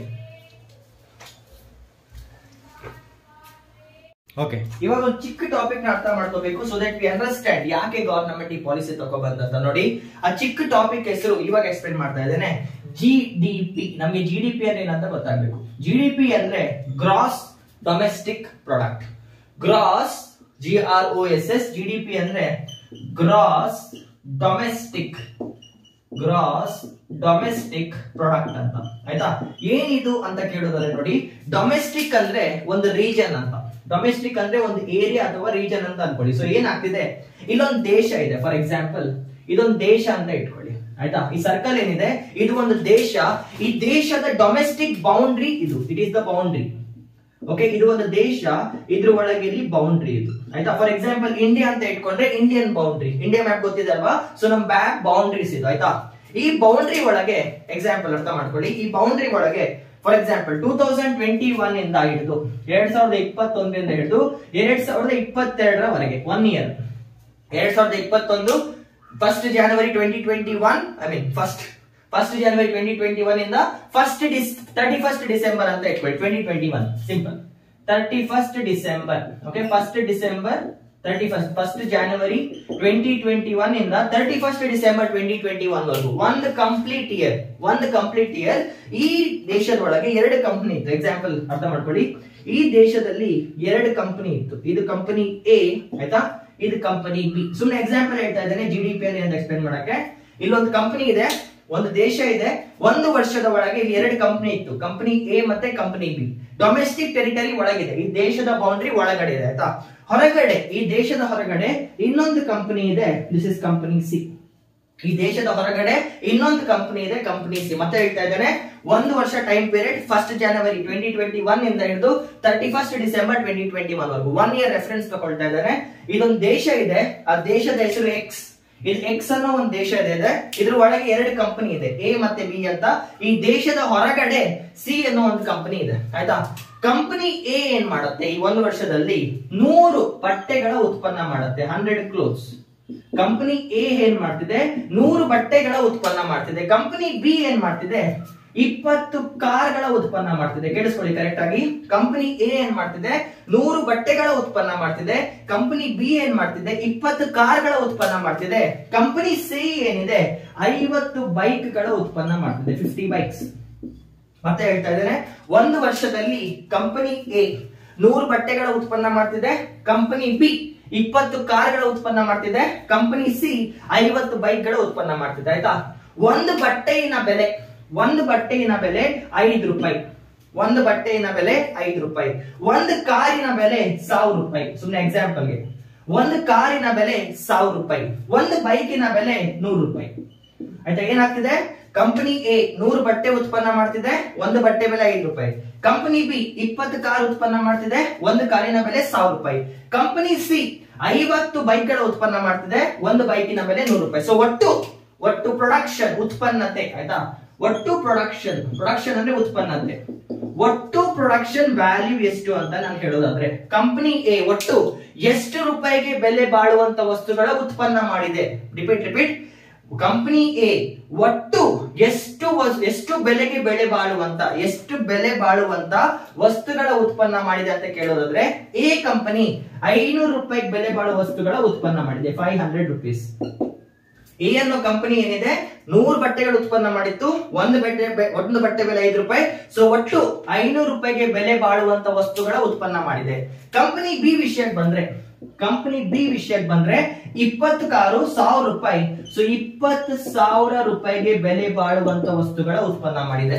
ಕಂಪನಿ ಬಿ 20,000 ರೂಪಾಯಿಗೆ ಬೆಲೆ ಬಾಳುವಂತ ವಸ್ತುಗಳ ಉತ್ಪನ್ನ ಮಾಡಿದೆ. ಕಂಪನಿ ಸಿ 50 ಬೈಕ್ 100 ರೂಪಾಯಿ. ಸೊ 50 ಬೈಕ್ 100 ರೂಪಾಯಿ ಅಂದ್ರೆ 5,000 ರೂಪಾಯಿಗೆ ಬೆಲೆ ಬಾಳುವಂತ ವಸ್ತುಗಳ ಉತ್ಪನ್ನ ಮಾಡಿದೆ. ಅರ್ಥ ಆಗ್ತಿದೆ ಅಲ್ವಾ. ಒಂದು ವರ್ಷದಲ್ಲಿ ಎ ಅನ್ನೋ ಕಂಪನಿ 100 ಬಟ್ಟೆ 5 ರೂಪಾಯಿ 500 ರೂಪಾಯಿ. ಕಂಪನಿ ಬಿ 20 ಕಾರ್ಡ್ 1000 ರೂಪಾಯಿ 20,000 ರೂಪಾಯಿ. ಕಂಪನಿ ಸಿ 50 ಬೈಕ್ 100 ರೂಪಾಯಿ 5,000 ರೂಪಾಯಿ. ಇಲ್ಲಿವರೆಗೂ ಅರ್ಥ ಆಗಿದೆ ನಿಮ್ಗೆ. ಸೊ ಜಿಎಸ್ಟಿ ಅಂತ ಸಾರಿ. ಸೊ ಜಿಡಿಪಿ ಅಂದ್ರೆ ಟೋಟಲ್ ವ್ಯಾಲ್ಯೂ ಆಫ್, ಬರೀತೀನಿ ಡೆಫಿನೇಷನ್ ಬರೀತೀನಿ ಫಸ್ಟ್. ಜಿಡಿಪಿ ಅಂದ್ರೆ total value of final goods and services. Total value of final goods and services. Final goods and services ಅಂದ್ರೆ ಏನಪ್ಪಾ? ಫೈನಲ್ ಅಂದ್ರೆ ನಾವು ಮಾರ್ಕೆಟ್ ಇಂದ ಖರೀದಿ ಮಾಡುವಂತ ವಸ್ತುಗಳು, ಮಾರ್ಕೆಟ್ ಹೋಗಿ ಖರೀದಿ ಮಾಡ್ಕೊಂಡು ಬಂದು ನಾವು ಬಳಸಬಹುದು ಅಂತ ವಸ್ತುಗಳು ಆಯ್ತಾ. ಫೈನಲ್ ಅಂದ್ರೆ ಮಾರ್ಕೆಟ್ ಹೋಗಿ ಫೋನ್ ಖರೀದಿ ಮಾಡ್ತಿರಲ್ವಾ, ಫೋನ್ ನ ನೀವು ಬಳಸಬಹುದು ಡೈರೆಕ್ಟ್ ಆಗಿ, ಕಾರ್ ನ ಬಳಸಬಹುದು ಡೈರೆಕ್ಟ್ ಆಗಿ, ಬೈಕ್ ನ ಬಳಸಬಹುದು ಡೈರೆಕ್ಟ್ ಆಗಿ. ಯಾವ ವಸ್ತುನ ನೀವು ಡೈರೆಕ್ಟ್ ಆಗಿ ಬಳಸಬಹುದು ಮಾರ್ಕೆಟ್ ಹೋಗಿ, ಅದನ್ನ ಫೈನಲ್ ಗೂಡ್ಸ್ ಅಂಡ್ ಸರ್ವಿಸಸ್ ಅಂತ ಕರಿತೇವೆ. ಡೈರೆಕ್ಟ್ ರೆಡಿ ಆಗಿರುವ ವಸ್ತುಗಳನ್ನ ನಾವು ಫೈನಲ್ ಗೂಡ್ಸ್ ಅಂಡ್ ಸರ್ವಿಸಸ್ ಅಂತ ಕರಿತೇವೆ. ಅರ್ಥ ಆಗ್ತಿದ್ಯಾ? ಫಾರ್ ಎಕ್ಸಾಂಪಲ್ ಬೈಕ್, ಕಾರು ನಾವು ಮಾರ್ಕೆಟ್ ಹೋಗಿ ಖರೀದಿ ಮಾಡುವಂತ ವಸ್ತುಗಳು. In simple final goods and services ಅಲ್ಲಿ ಒಂದು ಕಡೆ ಕನ್ಸ್ಯೂಮರ್, ಅದಕ್ಕೆ ಯಾವಾಗ ಹೇಳಿದ್ದು, ಒಂದು ಕಡೆ ಕನ್ಸ್ಯೂಮರ್ ಗೂಡ್ಸ್ ಇರುತ್ತೆ, ಒಂದ್ ಕಡೆ ಕನ್ಸ್ಯೂಮರ್ ಗೂಡ್ಸ್ ಕೂಡ ಇರುತ್ತೆ, ಜೊತೆಗೆ ಕ್ಯಾಪಿಟಲ್ ಗೂಡ್ಸ್ ಕೂಡ ಇರುತ್ತೆ. ನೆನ್ಪಿಟ್ಕೊಳ್ಳಿ, ಫೈನಲ್ ಗೂಡ್ಸ್ ಅಂಡ್ ಸರ್ವಿಸಸ್ ಅಲ್ಲಿ ಕನ್ಸ್ಯೂಮರ್ ಮತ್ತೆ ಕ್ಯಾಪಿಟಲ್ ಎರಡು ಗೂಡ್ಸ್ ಅಂಡ್ ಸರ್ವಿಸಸ್ ಇರುತ್ತೆ. ಅರ್ಥ ಆಗ್ತಿದ್ಯಾ? ಯಾವ ವಸ್ತುನ ಖರೀದಿ ಮಾಡಿ ನೀವು ಡೈರೆಕ್ಟ್ ಆಗಿ ಬಳಸ್ತಿರೋ ಆ ವಸ್ತುನ ಮತ್ತೆ ಮ್ಯಾನುಫ್ಯಾಕ್ಚರಿಂಗ್ ಕೊಡಲ್ಲ, ನಾವು ಬಳಸಕ್ ರೆಡಿ ಇದ್ದೇವೆ ಅಂತ ವಸ್ತುಗಳನ್ನ ಫೈನಲ್ ಗೂಡ್ಸ್ ಅಂಡ್ ಸರ್ವಿಸಸ್ ಅಂತ ಕರೀತಾರೆ. Car is a final goods and service. For example ಹತ್ತಿ ಗೊತ್ತಿದ್ಯಾ? ಹತ್ತಿನ ನೀವು ಮೆಡಿಕಲ್, ಫಾರ್ ಎಕ್ಸಾಂಪಲ್ ನೋಡಿ, ಹತ್ತಿ ಅಂದ್ರೆ ಇಲ್ಲಿ ಸ್ವಲ್ಪ ನೋಡಿ, ಇಲ್ಲಿ ಸ್ವಲ್ಪ ಕನ್ಫ್ಯೂಸ್ ಆಗ್ಬೋದು. ಹತ್ತಿ ಏನಿದೆ ಕಾಟನ್, ಹತ್ತಿ ಏನಿದೆ ಕಾಟನ್, ಈ ಕಾಟನ್ ನ ಹಾಸ್ಪಿಟಲ್ ಅಲ್ಲಿ ಖರೀದಿ ಮಾಡಿದ್ರೆ, if hospitals take it, hospital ಅವರು ಹತ್ತಿನ ಖರೀದಿ ಮಾಡಿದ್ರೆ, ಕಾಟನ್ ನ ಹಾಸ್ಪಿಟಲ್ ಅವರು ಹತ್ತಿನ ಖರೀದಿ ಮಾಡಿದ್ರೆ, ಹಾಸ್ಪಿಟಲ್ ಅವರು ಹತ್ತಿನ ತಗೊಂಡು ಇದರಿಂದ ಪೇಷಂಟ್ಸ್ ಗಾಯಕ್ಕೆ ಔಷಧ ಟಿಂಚರ್ ಹೊಡೆಯಕ್ಕೆ ಯೂಸ್ ಮಾಡ್ತಾರೆ. ಅರ್ಥ ಆಗ್ತಿದೆಯಾ? ಹಾಸ್ಪಿಟಲ್ ಹತ್ತಿನ ಖರೀದಿ ಮಾಡಿ ಪೇಷಂಟ್ಸ್ ನ ಟ್ರೀಟ್ ಮಾಡಕ್ ಯೂಸ್ ಮಾಡ್ತಿದ್ದಾರೆ, ಪೇಷಂಟ್ ನ ಟ್ರೀಟ್ ಮಾಡಕ್ ಯೂಸ್ ಮಾಡ್ತಿದ್ದಾರೆ. ಸೊ ಏನಾಗ್ತಿದೆ, ಹತ್ತಿದ ಒಂದು ಪೀಸ್ ತಗೊಂಡು ಡಾಕ್ಟರ್ ಹಾಸ್ಪಿಟಲ್ ಖರೀದಿ ಮಾಡಿದ್ದಾರೆ, ಅದರಿಂದ ಇಲ್ಲಿ ಗಾಯ ಆಗಿದೆ, ನಂಗೆ ಹಿಂಗ್ ಒತ್ತಿ ಬಿಸಾಕ್ದೆ, ಫಿನಿಶ್. ಕನ್ಸ್ಯೂಮ್ ಮಾಡಿದೆ ನಾನು. ಅರ್ಥ ಆಗ್ತಿದ್ಯಾ? ಹತ್ತಿನ ನಾನು ಏನ್ ಮಾಡ್ತಾ ಇದ್ದೇನೆ, ಬಳಸ್ಕೊಳ್ತಾ ಇದ್ದೇನೆ. ಅದಕ್ಕೆ ಬಿಲ್ ಆಗ್ತಾರ ಇಲ್ವ ಅವ್ರಿಗೆ ಬಿಟ್ಟಿದ್ದು. ಹತ್ತಿನ ನಾನು ಬಳಸ್ಕೊಂಡು ಬಿಸಾಕ್ತೆ, ಇದರಿಂದ ಮತ್ತೆ ಏನು ಉತ್ಪನ್ನತೆ ಆಗ್ತಿಲ್ಲ. ಅದನ್ನೇನಂತ ಕರಿತೇವೆ ನಾವು, ಕನ್ಸ್ಯೂಮರ್ ಗೂಡ್ಸ್ ಅಂತ ಕರಿತೇವೆ. ಎಕ್ಸಾಂಪಲ್ ಆಯ್ತಾ, ಇಲ್ಲ ಫೈನಲ್ ಗೂಡ್ಸ್ ಅಂತ ಕರಿತೇವೆ. ಫೈನಲ್ ಗೂಡ್ಸ್ ಅಂತ ಕರಿತೇವೆ. ಅಂದ್ರೆ ಒಂದು ವಸ್ತುನ ಬಳಸ್ಕೊಂಡು ಬಿಸಾಕ್ತಾ ಇದ್ದಾನೆ, ಅದರಿಂದ ಮತ್ತೆ ಉತ್ಪನ್ನತೆ ಮಾಡ್ತಿಲ್ಲ, ಏನಾಯ್ತು, ಫೈನಲ್ ಗೂಡ್ ಆಯ್ತು. ಅದೇ ಹತ್ತಿನ ನೋಡಿ, ಅದೇ ಹತ್ತಿನ ಒಂದು ಟೆಕ್ಸ್ಟೈಲ್ ಕಂಪನಿ ಖರೀದಿ ಮಾಡ್ತಿದೆ, ಬಟ್ಟೆ ಉತ್ಪನ್ನ ಮಾಡುವಂತ ಕಂಪನಿ ಖರೀದಿ ಮಾಡ್ತಿದೆ. ಅದೇ ಹತ್ತಿನ ಬಟ್ಟೆ ಉತ್ಪನ್ನ ಮಾಡುವಂತ ಕಂಪನಿ ಖರೀದಿ ಮಾಡ್ತಿದೆ, ಅದರಿಂದ ಅವರು ಬಟ್ಟೆಗಳ ಉತ್ಪನ್ನತೆ ಮಾಡ್ತಿದ್ದಾರೆ. ಈ ತರ ಬಟ್ಟೆಗಳ ಉತ್ಪನ್ನತೆ ಮಾಡ್ತಿದ್ದಾರೆ. ಏನಾಗಿದೆ, ಹತ್ತಿ ಏನಿತ್ತು ಟೆಕ್ಸ್ಟೈಲ್ ಕಂಪನಿಗೆ ಹೋಗಿ ಬಟ್ಟೆಯಾಗಿ ಬಂದಿದೆ, ಬಟ್ಟೆಯಾಗಿ ಬಂದಿದೆ. ಇಲ್ಲೇನಾಗಿದೆ, ಹತ್ತಿನ ನಾವು ಡೈರೆಕ್ಟ್ ಆಗಿ ಬಳಸ್ತಾ ಇಲ್ಲ, ಹತ್ತಿನ ಫಸ್ಟ್ ಬಟ್ಟೆ ಮಾಡ್ತಾ ಇದ್ದೇವೆ. ಆ ಬಟ್ಟೆನ ಬಳಸ್ತಾ ಇದ್ರೆ ಇದನ್ನ ನಾವು ಇಂಟರ್ಮೀಡಿಯೇಟ್ ಗೂಡ್ಸ್ ಅಂತ ಕರಿತೇವೆ. ಇಂಟರ್ಮೀಡಿಯೇಟ್, ಮಧ್ಯಮ ವರ್ಗದ ವಸ್ತುಗಳು, ಇಂಟರ್ಮೀಡಿಯೇಟ್ ಗೂಡ್ಸ್ ಅಂತ ಕರಿತೇವೆ. ನಾನು ಏನ್ ಹೇಳ್ತಾ ಇದ್ದೇನೆ, ರೆಡಿ ಟು ಯೂಸ್ ವಸ್ತುಗಳ ಬಗ್ಗೆ ಮಾತಾಡ್ತಾ ಇದ್ದೇನೆ.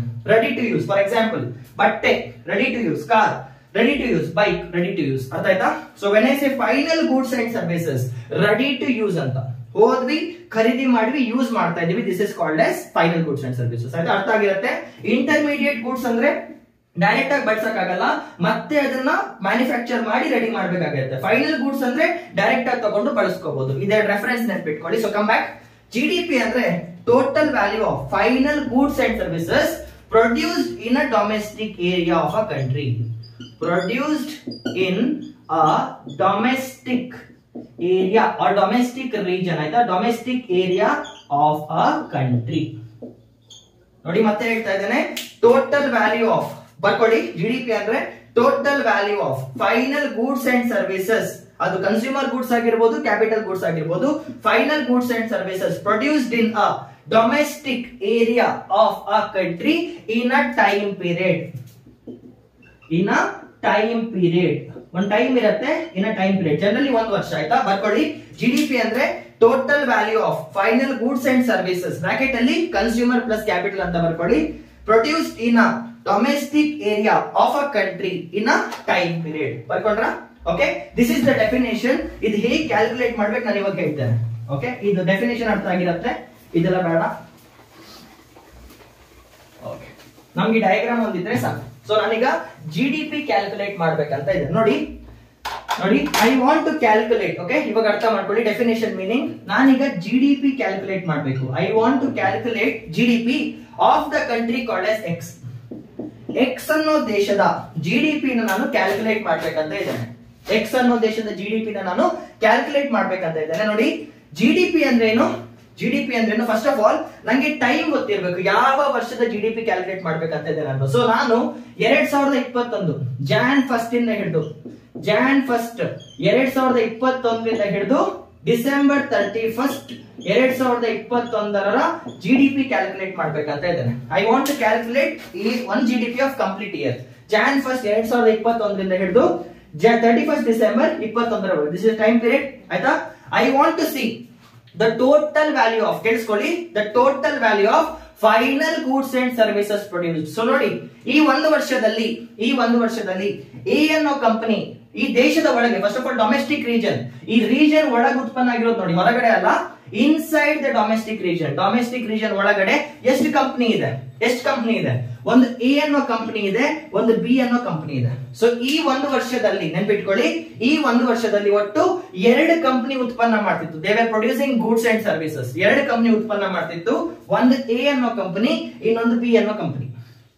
ಒಂದು ಎ ಅನ್ನೋ ಕಂಪನಿ, ಇನ್ನೊಂದು ಬಿ ಅನ್ನೋ ಕಂಪನಿ. ಎ ಅನ್ನೋ ಕಂಪನಿ ಈ ಒಂದು ವರ್ಷದಲ್ಲಿ ಎಷ್ಟು ರೂಪಾಯಿ ಬೆಲೆ ಬಾಳುವಂತ ಫೈನಲ್ ವ್ಯಾಲ್ಯೂ ಅಂದ್ರೆ, when I say final value, okay, ಅದೇ ಹೇಳ್ತಲ್ಲ, final value of goods and services.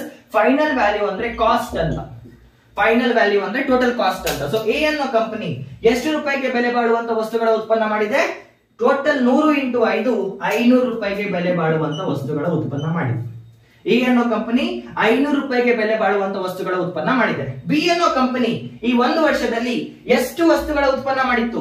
20 into 1000 20,000 ರೂಪಾಯಿಗೆ ಬೆಲೆ ಬಾಳುವಂತ ವಸ್ತುಗಳ ಉತ್ಪನ್ನ ಮಾಡಿತ್ತು. ಅರ್ಥ ಮಾಡ್ಕೊಳ್ಳಿ, ಎ ಅನ್ನೋ ಕಂಪನಿ ಒಟ್ಟು 500 ರೂಪಾಯಿಗೆ ಬೆಲೆ ಬಾಳುವಂತ ವಸ್ತುಗಳ ಉತ್ಪನ್ನ ಮಾಡಿತ್ತು. ಬಿ ಅನ್ನೋ ಕಂಪನಿ 20,000 ರೂಪಾಯಿಗೆ ಬೆಲೆ ಬಾಳುವಂತ ವಸ್ತುಗಳ ಉತ್ಪನ್ನ ಮಾಡಿತ್ತು. ಇವಾಗ ನೀವು ಕೇಳಿ, ಸಿ ಅನ್ನೋ ಕಂಪನಿ ಏನಿದೆ, ಸಿ ಅನ್ನೋ ಕಂಪನಿ ಏನಿದೆ ಇದನ್ನ ಕೂಡ ನಾನು ಬರಿಬೇಕಾ ಬೇಡವಾ ಅಂತ ಕೇಳಿಸ್ಕೊಳ್ಳಿ ಕರೆಕ್ಟ್ ಆಗಿ. ಸಿ ಅನ್ನೋ ಕಂಪನಿ ಏನಿದೆ ಇದನ್ನ ಕೂಡ ನಾನು ಬರಿಬೇಕಾ ಅಂತ ಕೇಳೋದಾದ್ರೆ, what is GDP? The final value ಬರ್ತಿದ್ದೇನೆ, the final value of total goods and services. Final value of total goods and services produced, ಉತ್ಪನ್ನ ಮಾಡಿದೆ ಇದು, within the territory, inside the territory of a country. Within the territory or inside the territory of a country. ದೇಶದ ಒಳಗೆ ಉತ್ಪನ್ನ ಆಗ್ಬೇಕಷ್ಟೇ, finish. ದೇಶದ ಒಳಗೆ ಉತ್ಪನ್ನ ಆಗ್ಬೇಕು. ಎ ಎಕ್ಸ್ ಅನ್ನೋ ದೇಶದ ಒಳಗೆ ಉತ್ಪನ್ನ ಆಗಿದೆ, ಬಿ ಎಕ್ಸ್ ಅನ್ನೋ ದೇಶದ ಒಳಗಡೆ ಉತ್ಪನ್ನ ಆಗಿದೆ, ಸಿ ದೇಶದ ಒಳಗಿದೆಯಾ ಹೊರಗಿದೆಯಾ? ಸಿ ದೇಶದ ಒಳಗಿದೆಯಾ ಹೊರಗಿದೆ? ಹೊರಗಿದೆ. ಸೊ ಯಾವ್ದಾದ್ರೂ ವಸ್ತು ದೇಶದ ಹೊರಗಡೆ ಉತ್ಪನ್ನ ಆದ್ರೆ ಅದು ಜಿಡಿಪಿ ಕ್ಯಾಲ್ಕುಲೇಷನ್ ಗೆ ನಾವು ಯೂಸ್ ಮಾಡ್ಕೊಳ್ಳಲ್ಲ. ಗ್ರಾಸ್ ಡೊಮೆಸ್ಟಿಕ್ ಪ್ರಾಡಕ್ಟ್ ಅಲ್ಲಿ ದೇಶದ ಒಳಗಡೆ ಉತ್ಪನ್ನ ಆಗ್ಬಿರ್ಬೇಕು, ದೇಶದ ಹೊರಗಲ್ಲ. ಸೊ ಎ ಅನ್ನೋ ಕಂಪನಿ ದೇಶದ ಒಳಗಡೆ ಉತ್ಪನ್ನ ಮಾಡ್ತಿದೆ, ಬಿ ಅನ್ನೋ ಕಂಪನಿ ಕೂಡ ದೇಶದ ಒಳಗಡೆ ಉತ್ಪನ್ನ ಮಾಡ್ತಿದೆ, ಬಟ್ ಸಿ ಅನ್ನೋ ಕಂಪನಿ ದೇಶದ ಹೊರಗಡೆ ಉತ್ಪನ್ನ ಮಾಡ್ತಿದೆ. It is not a part of the GDP. So ಒಂದು ವರ್ಷದಲ್ಲಿ, ಈ 21ನೇ ವರ್ಷದಲ್ಲಿ ಎಕ್ಸ್ ಅನ್ನೋ ಕಂಪನಿಯ ಜಿಡಿಪಿ ಎಷ್ಟು ಅಂತ ಕೇಳೋದ್ರೆ, ದ ಟೋಟಲ್ ವ್ಯಾಲ್ಯೂ, ಟೋಟಲ್ ಅಂದ್ರೆ ಆಡ್ ಮಾಡಬೇಕು, the total value of final goods and services produced. A ಅನ್ನೋ ಕಂಪನಿ 500 ರೂಪಾಯಿಗೆ ಬೆಲೆ ಬಾಳುವ ವಸ್ತುಗಳ ಉತ್ಪನ್ನ ಮಾಡಿತ್ತು, ಬಿ ಅನ್ನೋ ಕಂಪನಿ 20,000 ರೂಪಾಯಿಗೆ ಬೆಲೆ ಬಾಳುವ ವಸ್ತುಗಳ ಉತ್ಪನ್ನ ಮಾಡಿತ್ತು. ಸೊ ಒಂದು ವರ್ಷದಲ್ಲಿ ಫಾರ್ ದ ಇಯರ್ 2021 2021ನೇ ಇಸ್ವಿಯ ಜಿಡಿಪಿ ಬಂದ್ಬಿಟ್ಟು ಎಕ್ಸ್ ಅನ್ನೋ ಕಂಪನಿಗೆ ಒಟ್ಟು 20,500 ರೂಪಾಯಿ ಆಗುತ್ತೆ. This is the GDP. GDP ಹೆಂಗೆ ಕ್ಯಾಲ್ಕುಲೇಟ್ ಮಾಡಿ ಗೊತ್ತಾಯ್ತಾ? ಒಂದು ದೇಶದ ಒಳಗೆ ಉತ್ಪನ್ನ ಆಗಿರ್ಬೇಕಷ್ಟೇ, ಆ ವಸ್ತುಗಳ ಫೈನಲ್ ವ್ಯಾಲ್ಯೂ ಎಷ್ಟಂತ ಟೋಟಲ್ ಕೌಂಟ್ ಮಾಡ್ಕೊಂಡ್ರೆ ನಿಮ್ಗೆ ಜಿಡಿಪಿ ಬರುತ್ತೆ. ಎ ಅನ್ನೋ ಕಂಪನಿ 100 ಬಟ್ಟೆಗಳನ್ನ ಉತ್ಪನ್ನ ಮಾಡಿತ್ತು, ಒಂದೊಂದು ಬಟ್ಟೆ ಬೆಲೆ 500 ರೂಪಾಯಿ, ಸೊ ಅವ್ರದ್ದು ಪ್ರೊಡಕ್ಷನ್ ವ್ಯಾಲ್ಯೂ 500 ರೂಪಾಯಿ. ಬಿ ಅನ್ನೋ ಕಂಪನಿ 20 ಕಾರ್ಗಳ ಉತ್ಪನ್ನ ಮಾಡಿತ್ತು, ಒಂದೊಂದು ಕಾರಿನ ಬೆಲೆ 1000 ರೂಪಾಯಿ, ಸೊ 20,000 ರೂಪಾಯಿ. ಸೊ ಎಕ್ಸ್ ದೇಶದ ಜಿಡಿಪಿ ಬಂದ್ಬಿಟ್ಟು 20,500 ರೂಪಾಯಿ. 20,500 ರೂಪಾಯಿ. ಈ ತರ ನಾವು ಜಿಡಿಪಿ ಕ್ಯಾಲ್ಕುಲೇಟ್ ಮಾಡ್ತೇವೆ. This is called as gross domestic product. GDP ಅರ್ಥ ಆಯ್ತಾ? ಇದು ಬೇಕು ನನಗೆ, ಇದು ನೆಕ್ಸ್ಟ್ ಟಾಪಿಕ್ ಬೇಕು. ಸೊ ಜಿಡಿಪಿ ಕ್ಯಾಲ್ಕುಲೇಷನ್ ಅರ್ಥ ಆಯ್ತಾ? ಇದನ್ನೇ ರೆಫರೆನ್ಸ್ ಆಗಿ ಇಟ್ಕೊಂಡು ನಾವು ಗ್ರೋತ್ ನ ಕ್ಯಾಲ್ಕುಲೇಟ್ ಮಾಡ್ತೇವೆ. ಸೊ ನೆಕ್ಸ್ಟ್ ಪಾರ್ಟ್ ಅಲ್ಲಿ ಹೇಳ್ತೇನೆ, but before that, next part ಅಂದ್ರೆ ನೆಕ್ಸ್ಟ್ 2 ಮಿನಿಟ್ಸ್ ಅಲ್ಲಿ ಹೇಳ್ತೇನೆ. ಬಟ್ ಬಿಫೋರ್ ದಟ್, ಜಿಡಿಪಿ ಅಂದ್ರೆ ಅರ್ಥ ಆಯ್ತಾ?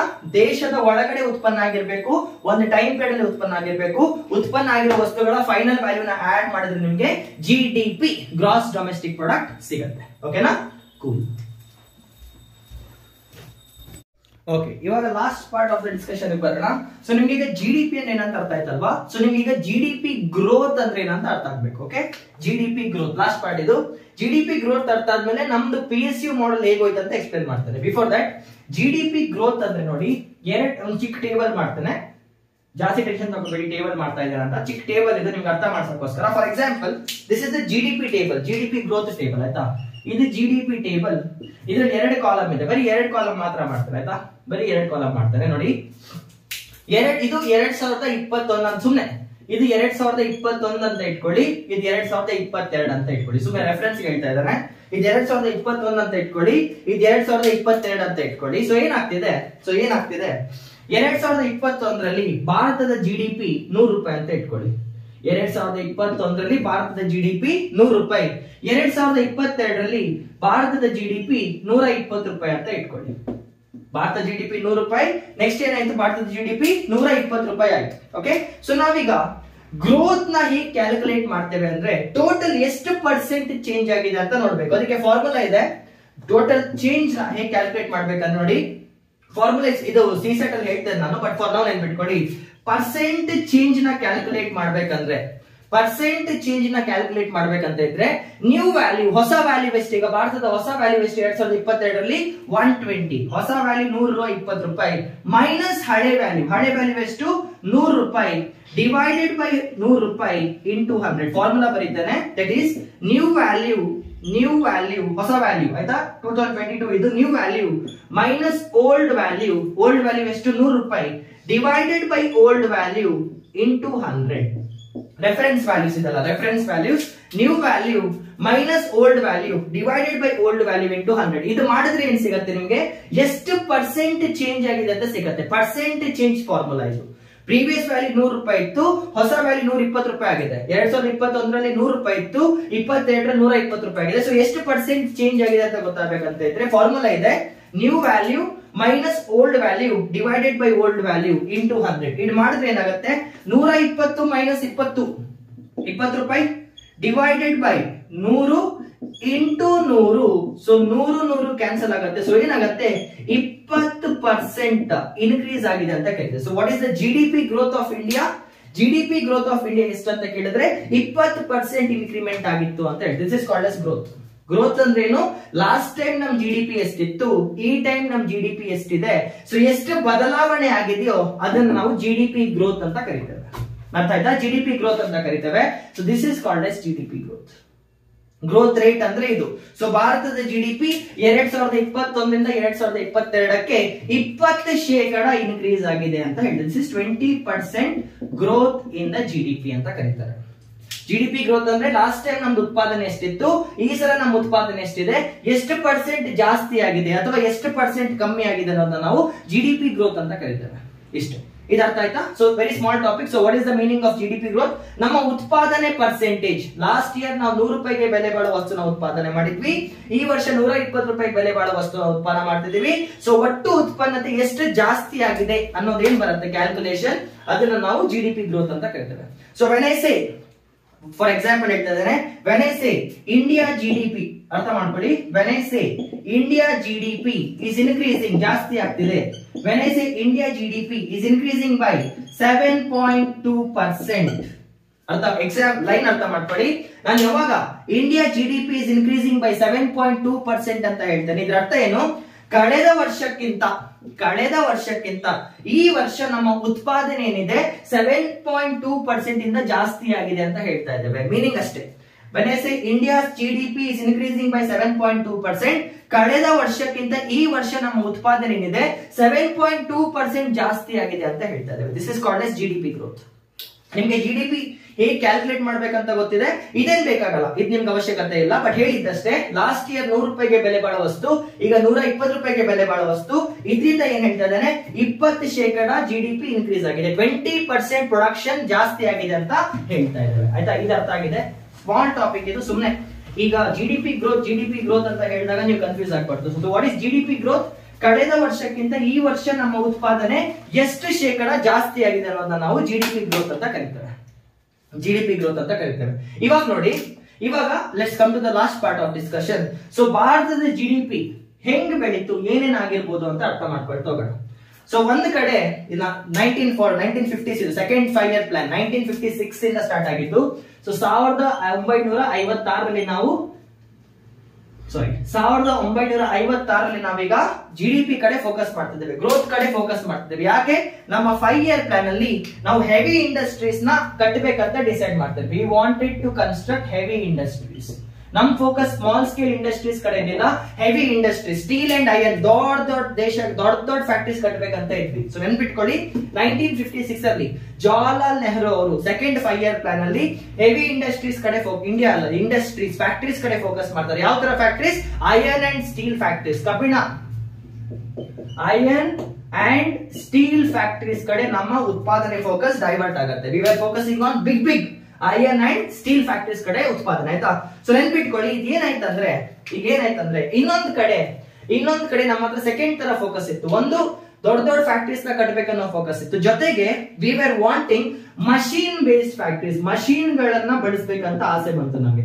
ಮಷೀನ್ ಫ್ಯಾಕ್ಟರೀಸ್ ನ ಕಟ್ಟೋಣ, ಯಾವ್ಯಾವ ಕಂಪನಿಯಲ್ಲಿ ಮಷೀನ್ ಗಳ ಬಳಕೆ ಆಗತ್ತೋ ಅಂತ ಫ್ಯಾಕ್ಟರಿನ ಕಟ್ಟಬೇಕಂತ ಅನ್ಕೊಳ್ತೇವೆ. ಆಯ್ತಾ?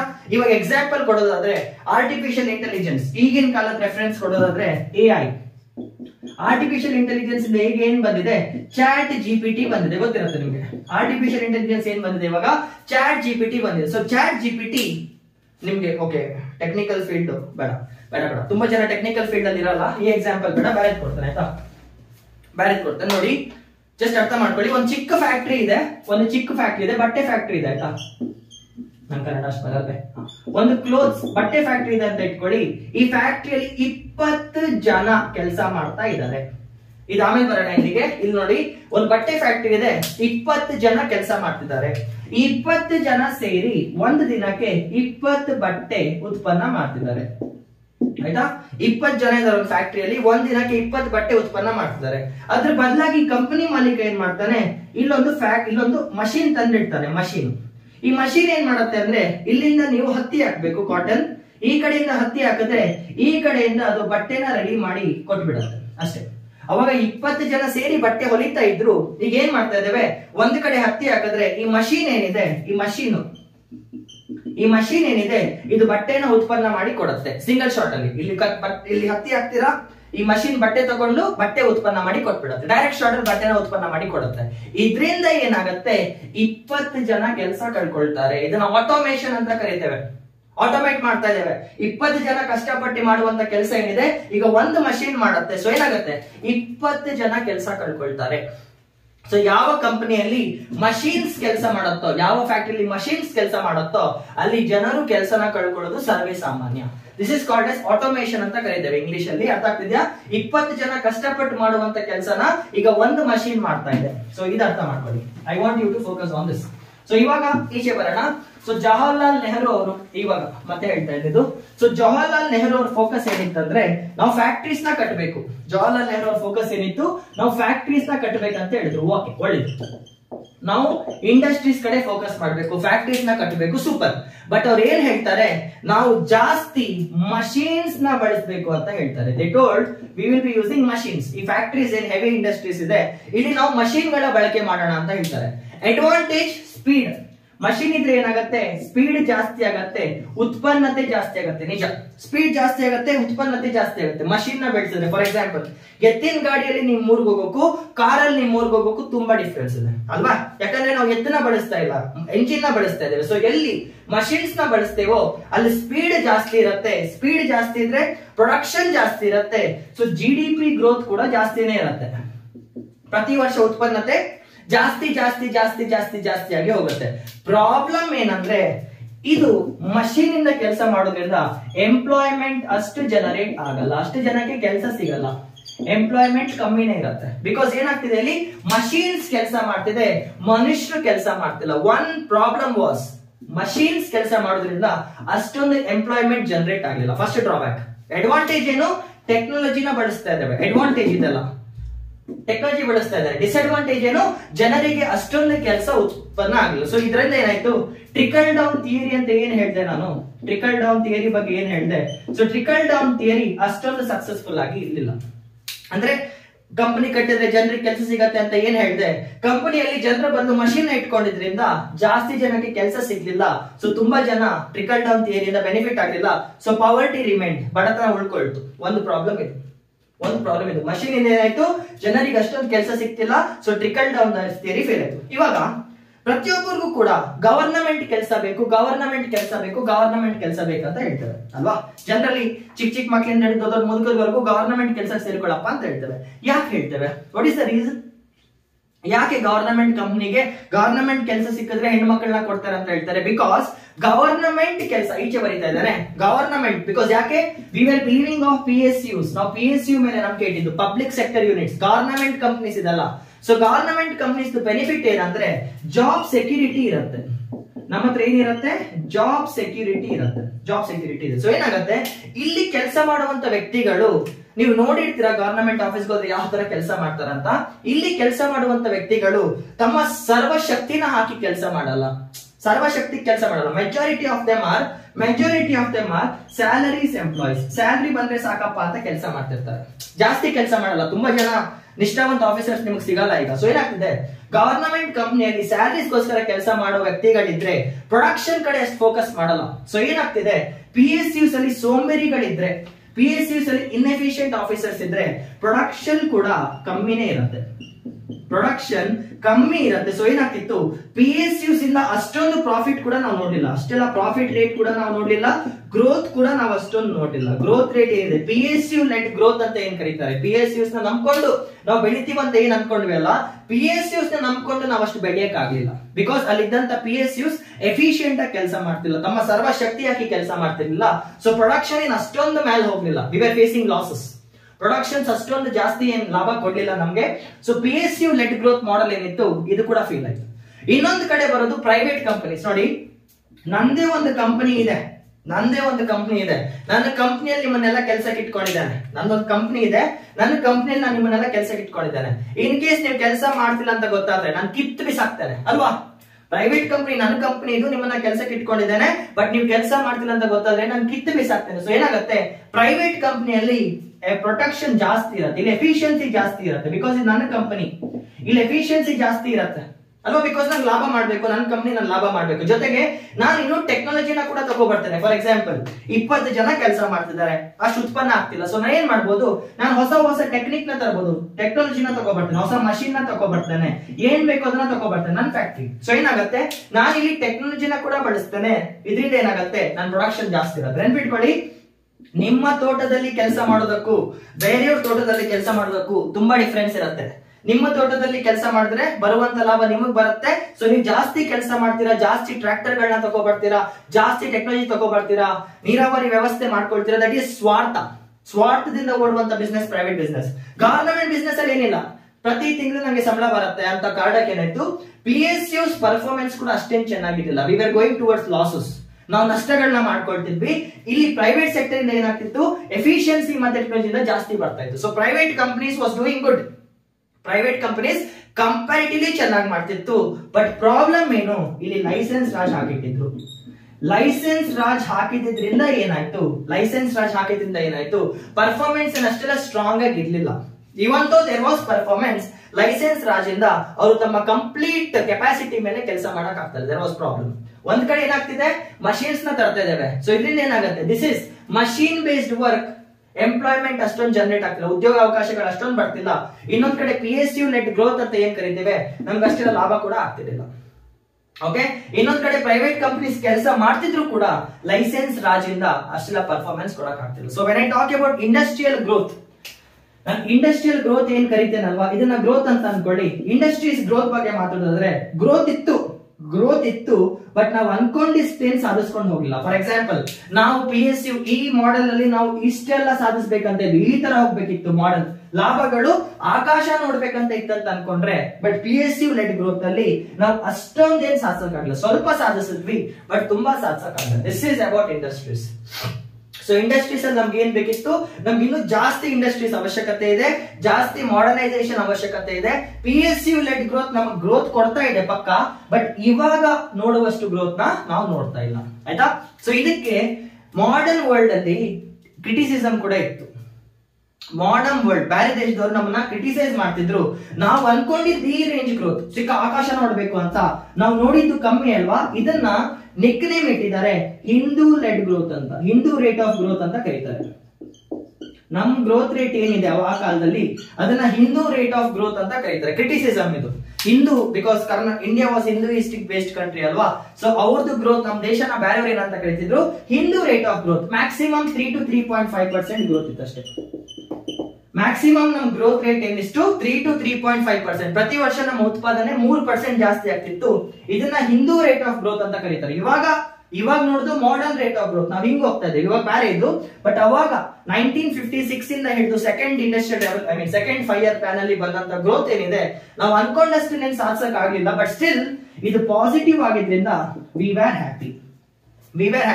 ಬಟ್ ಏನಾಗ್ತಿದೆ, PSUs ಇಂದ ಲಾಭ ಬರ್ತಾ ಇಲ್ಲ, ನಮ್ದು ಗ್ರೋತ್ ರೇಟ್ ಕಮ್ಮಿ ಆಗ್ತಾ ಬರ್ತದೆ. So in simple, industries var doing good, industries ಚೆನ್ನಾಗೇ ಮಾಡ್ತಿತ್ತು, ಬಟ್ ನಾವ್ ಅನ್ಕೊಂಡಷ್ಟು ಮಾಡಕ್ ಆಗಿಲ್ಲ, ಸ್ವಲ್ಪ ಕಮ್ಮಿ ಇತ್ತು. So this is about the industries. So agriculture ಬಗ್ಗೆ ಹೇಳಿದ್ದೇನೆ, ಇಂಡಸ್ಟ್ರೀಸ್ ಪ್ರಾಬ್ಲಮ್ ಹೇಳಿದ್ದೇನೆ. PSUs ಇಂದ ಪರ್ಫಾರ್ಮೆನ್ಸ್ ಕಮ್ಮಿ ಇದೆ, ನಾವು ಅನ್ಕೊಂಡಷ್ಟು ಪ್ರೊಡಕ್ಷನ್ ಆಗ್ತಿಲ್ಲ, ನಾವು ಅನ್ಕೊಂಡಷ್ಟು ಕೆಲಸ ಸಿಗ್ತಿಲ್ಲ, ನಾವು ಅನ್ಕೊಂಡಷ್ಟು ಟಿಕೆಟ್ ಅಂತ ಹೇಳಿ ವರ್ಕೌಟ್ ಆಗ್ತಿಲ್ಲ.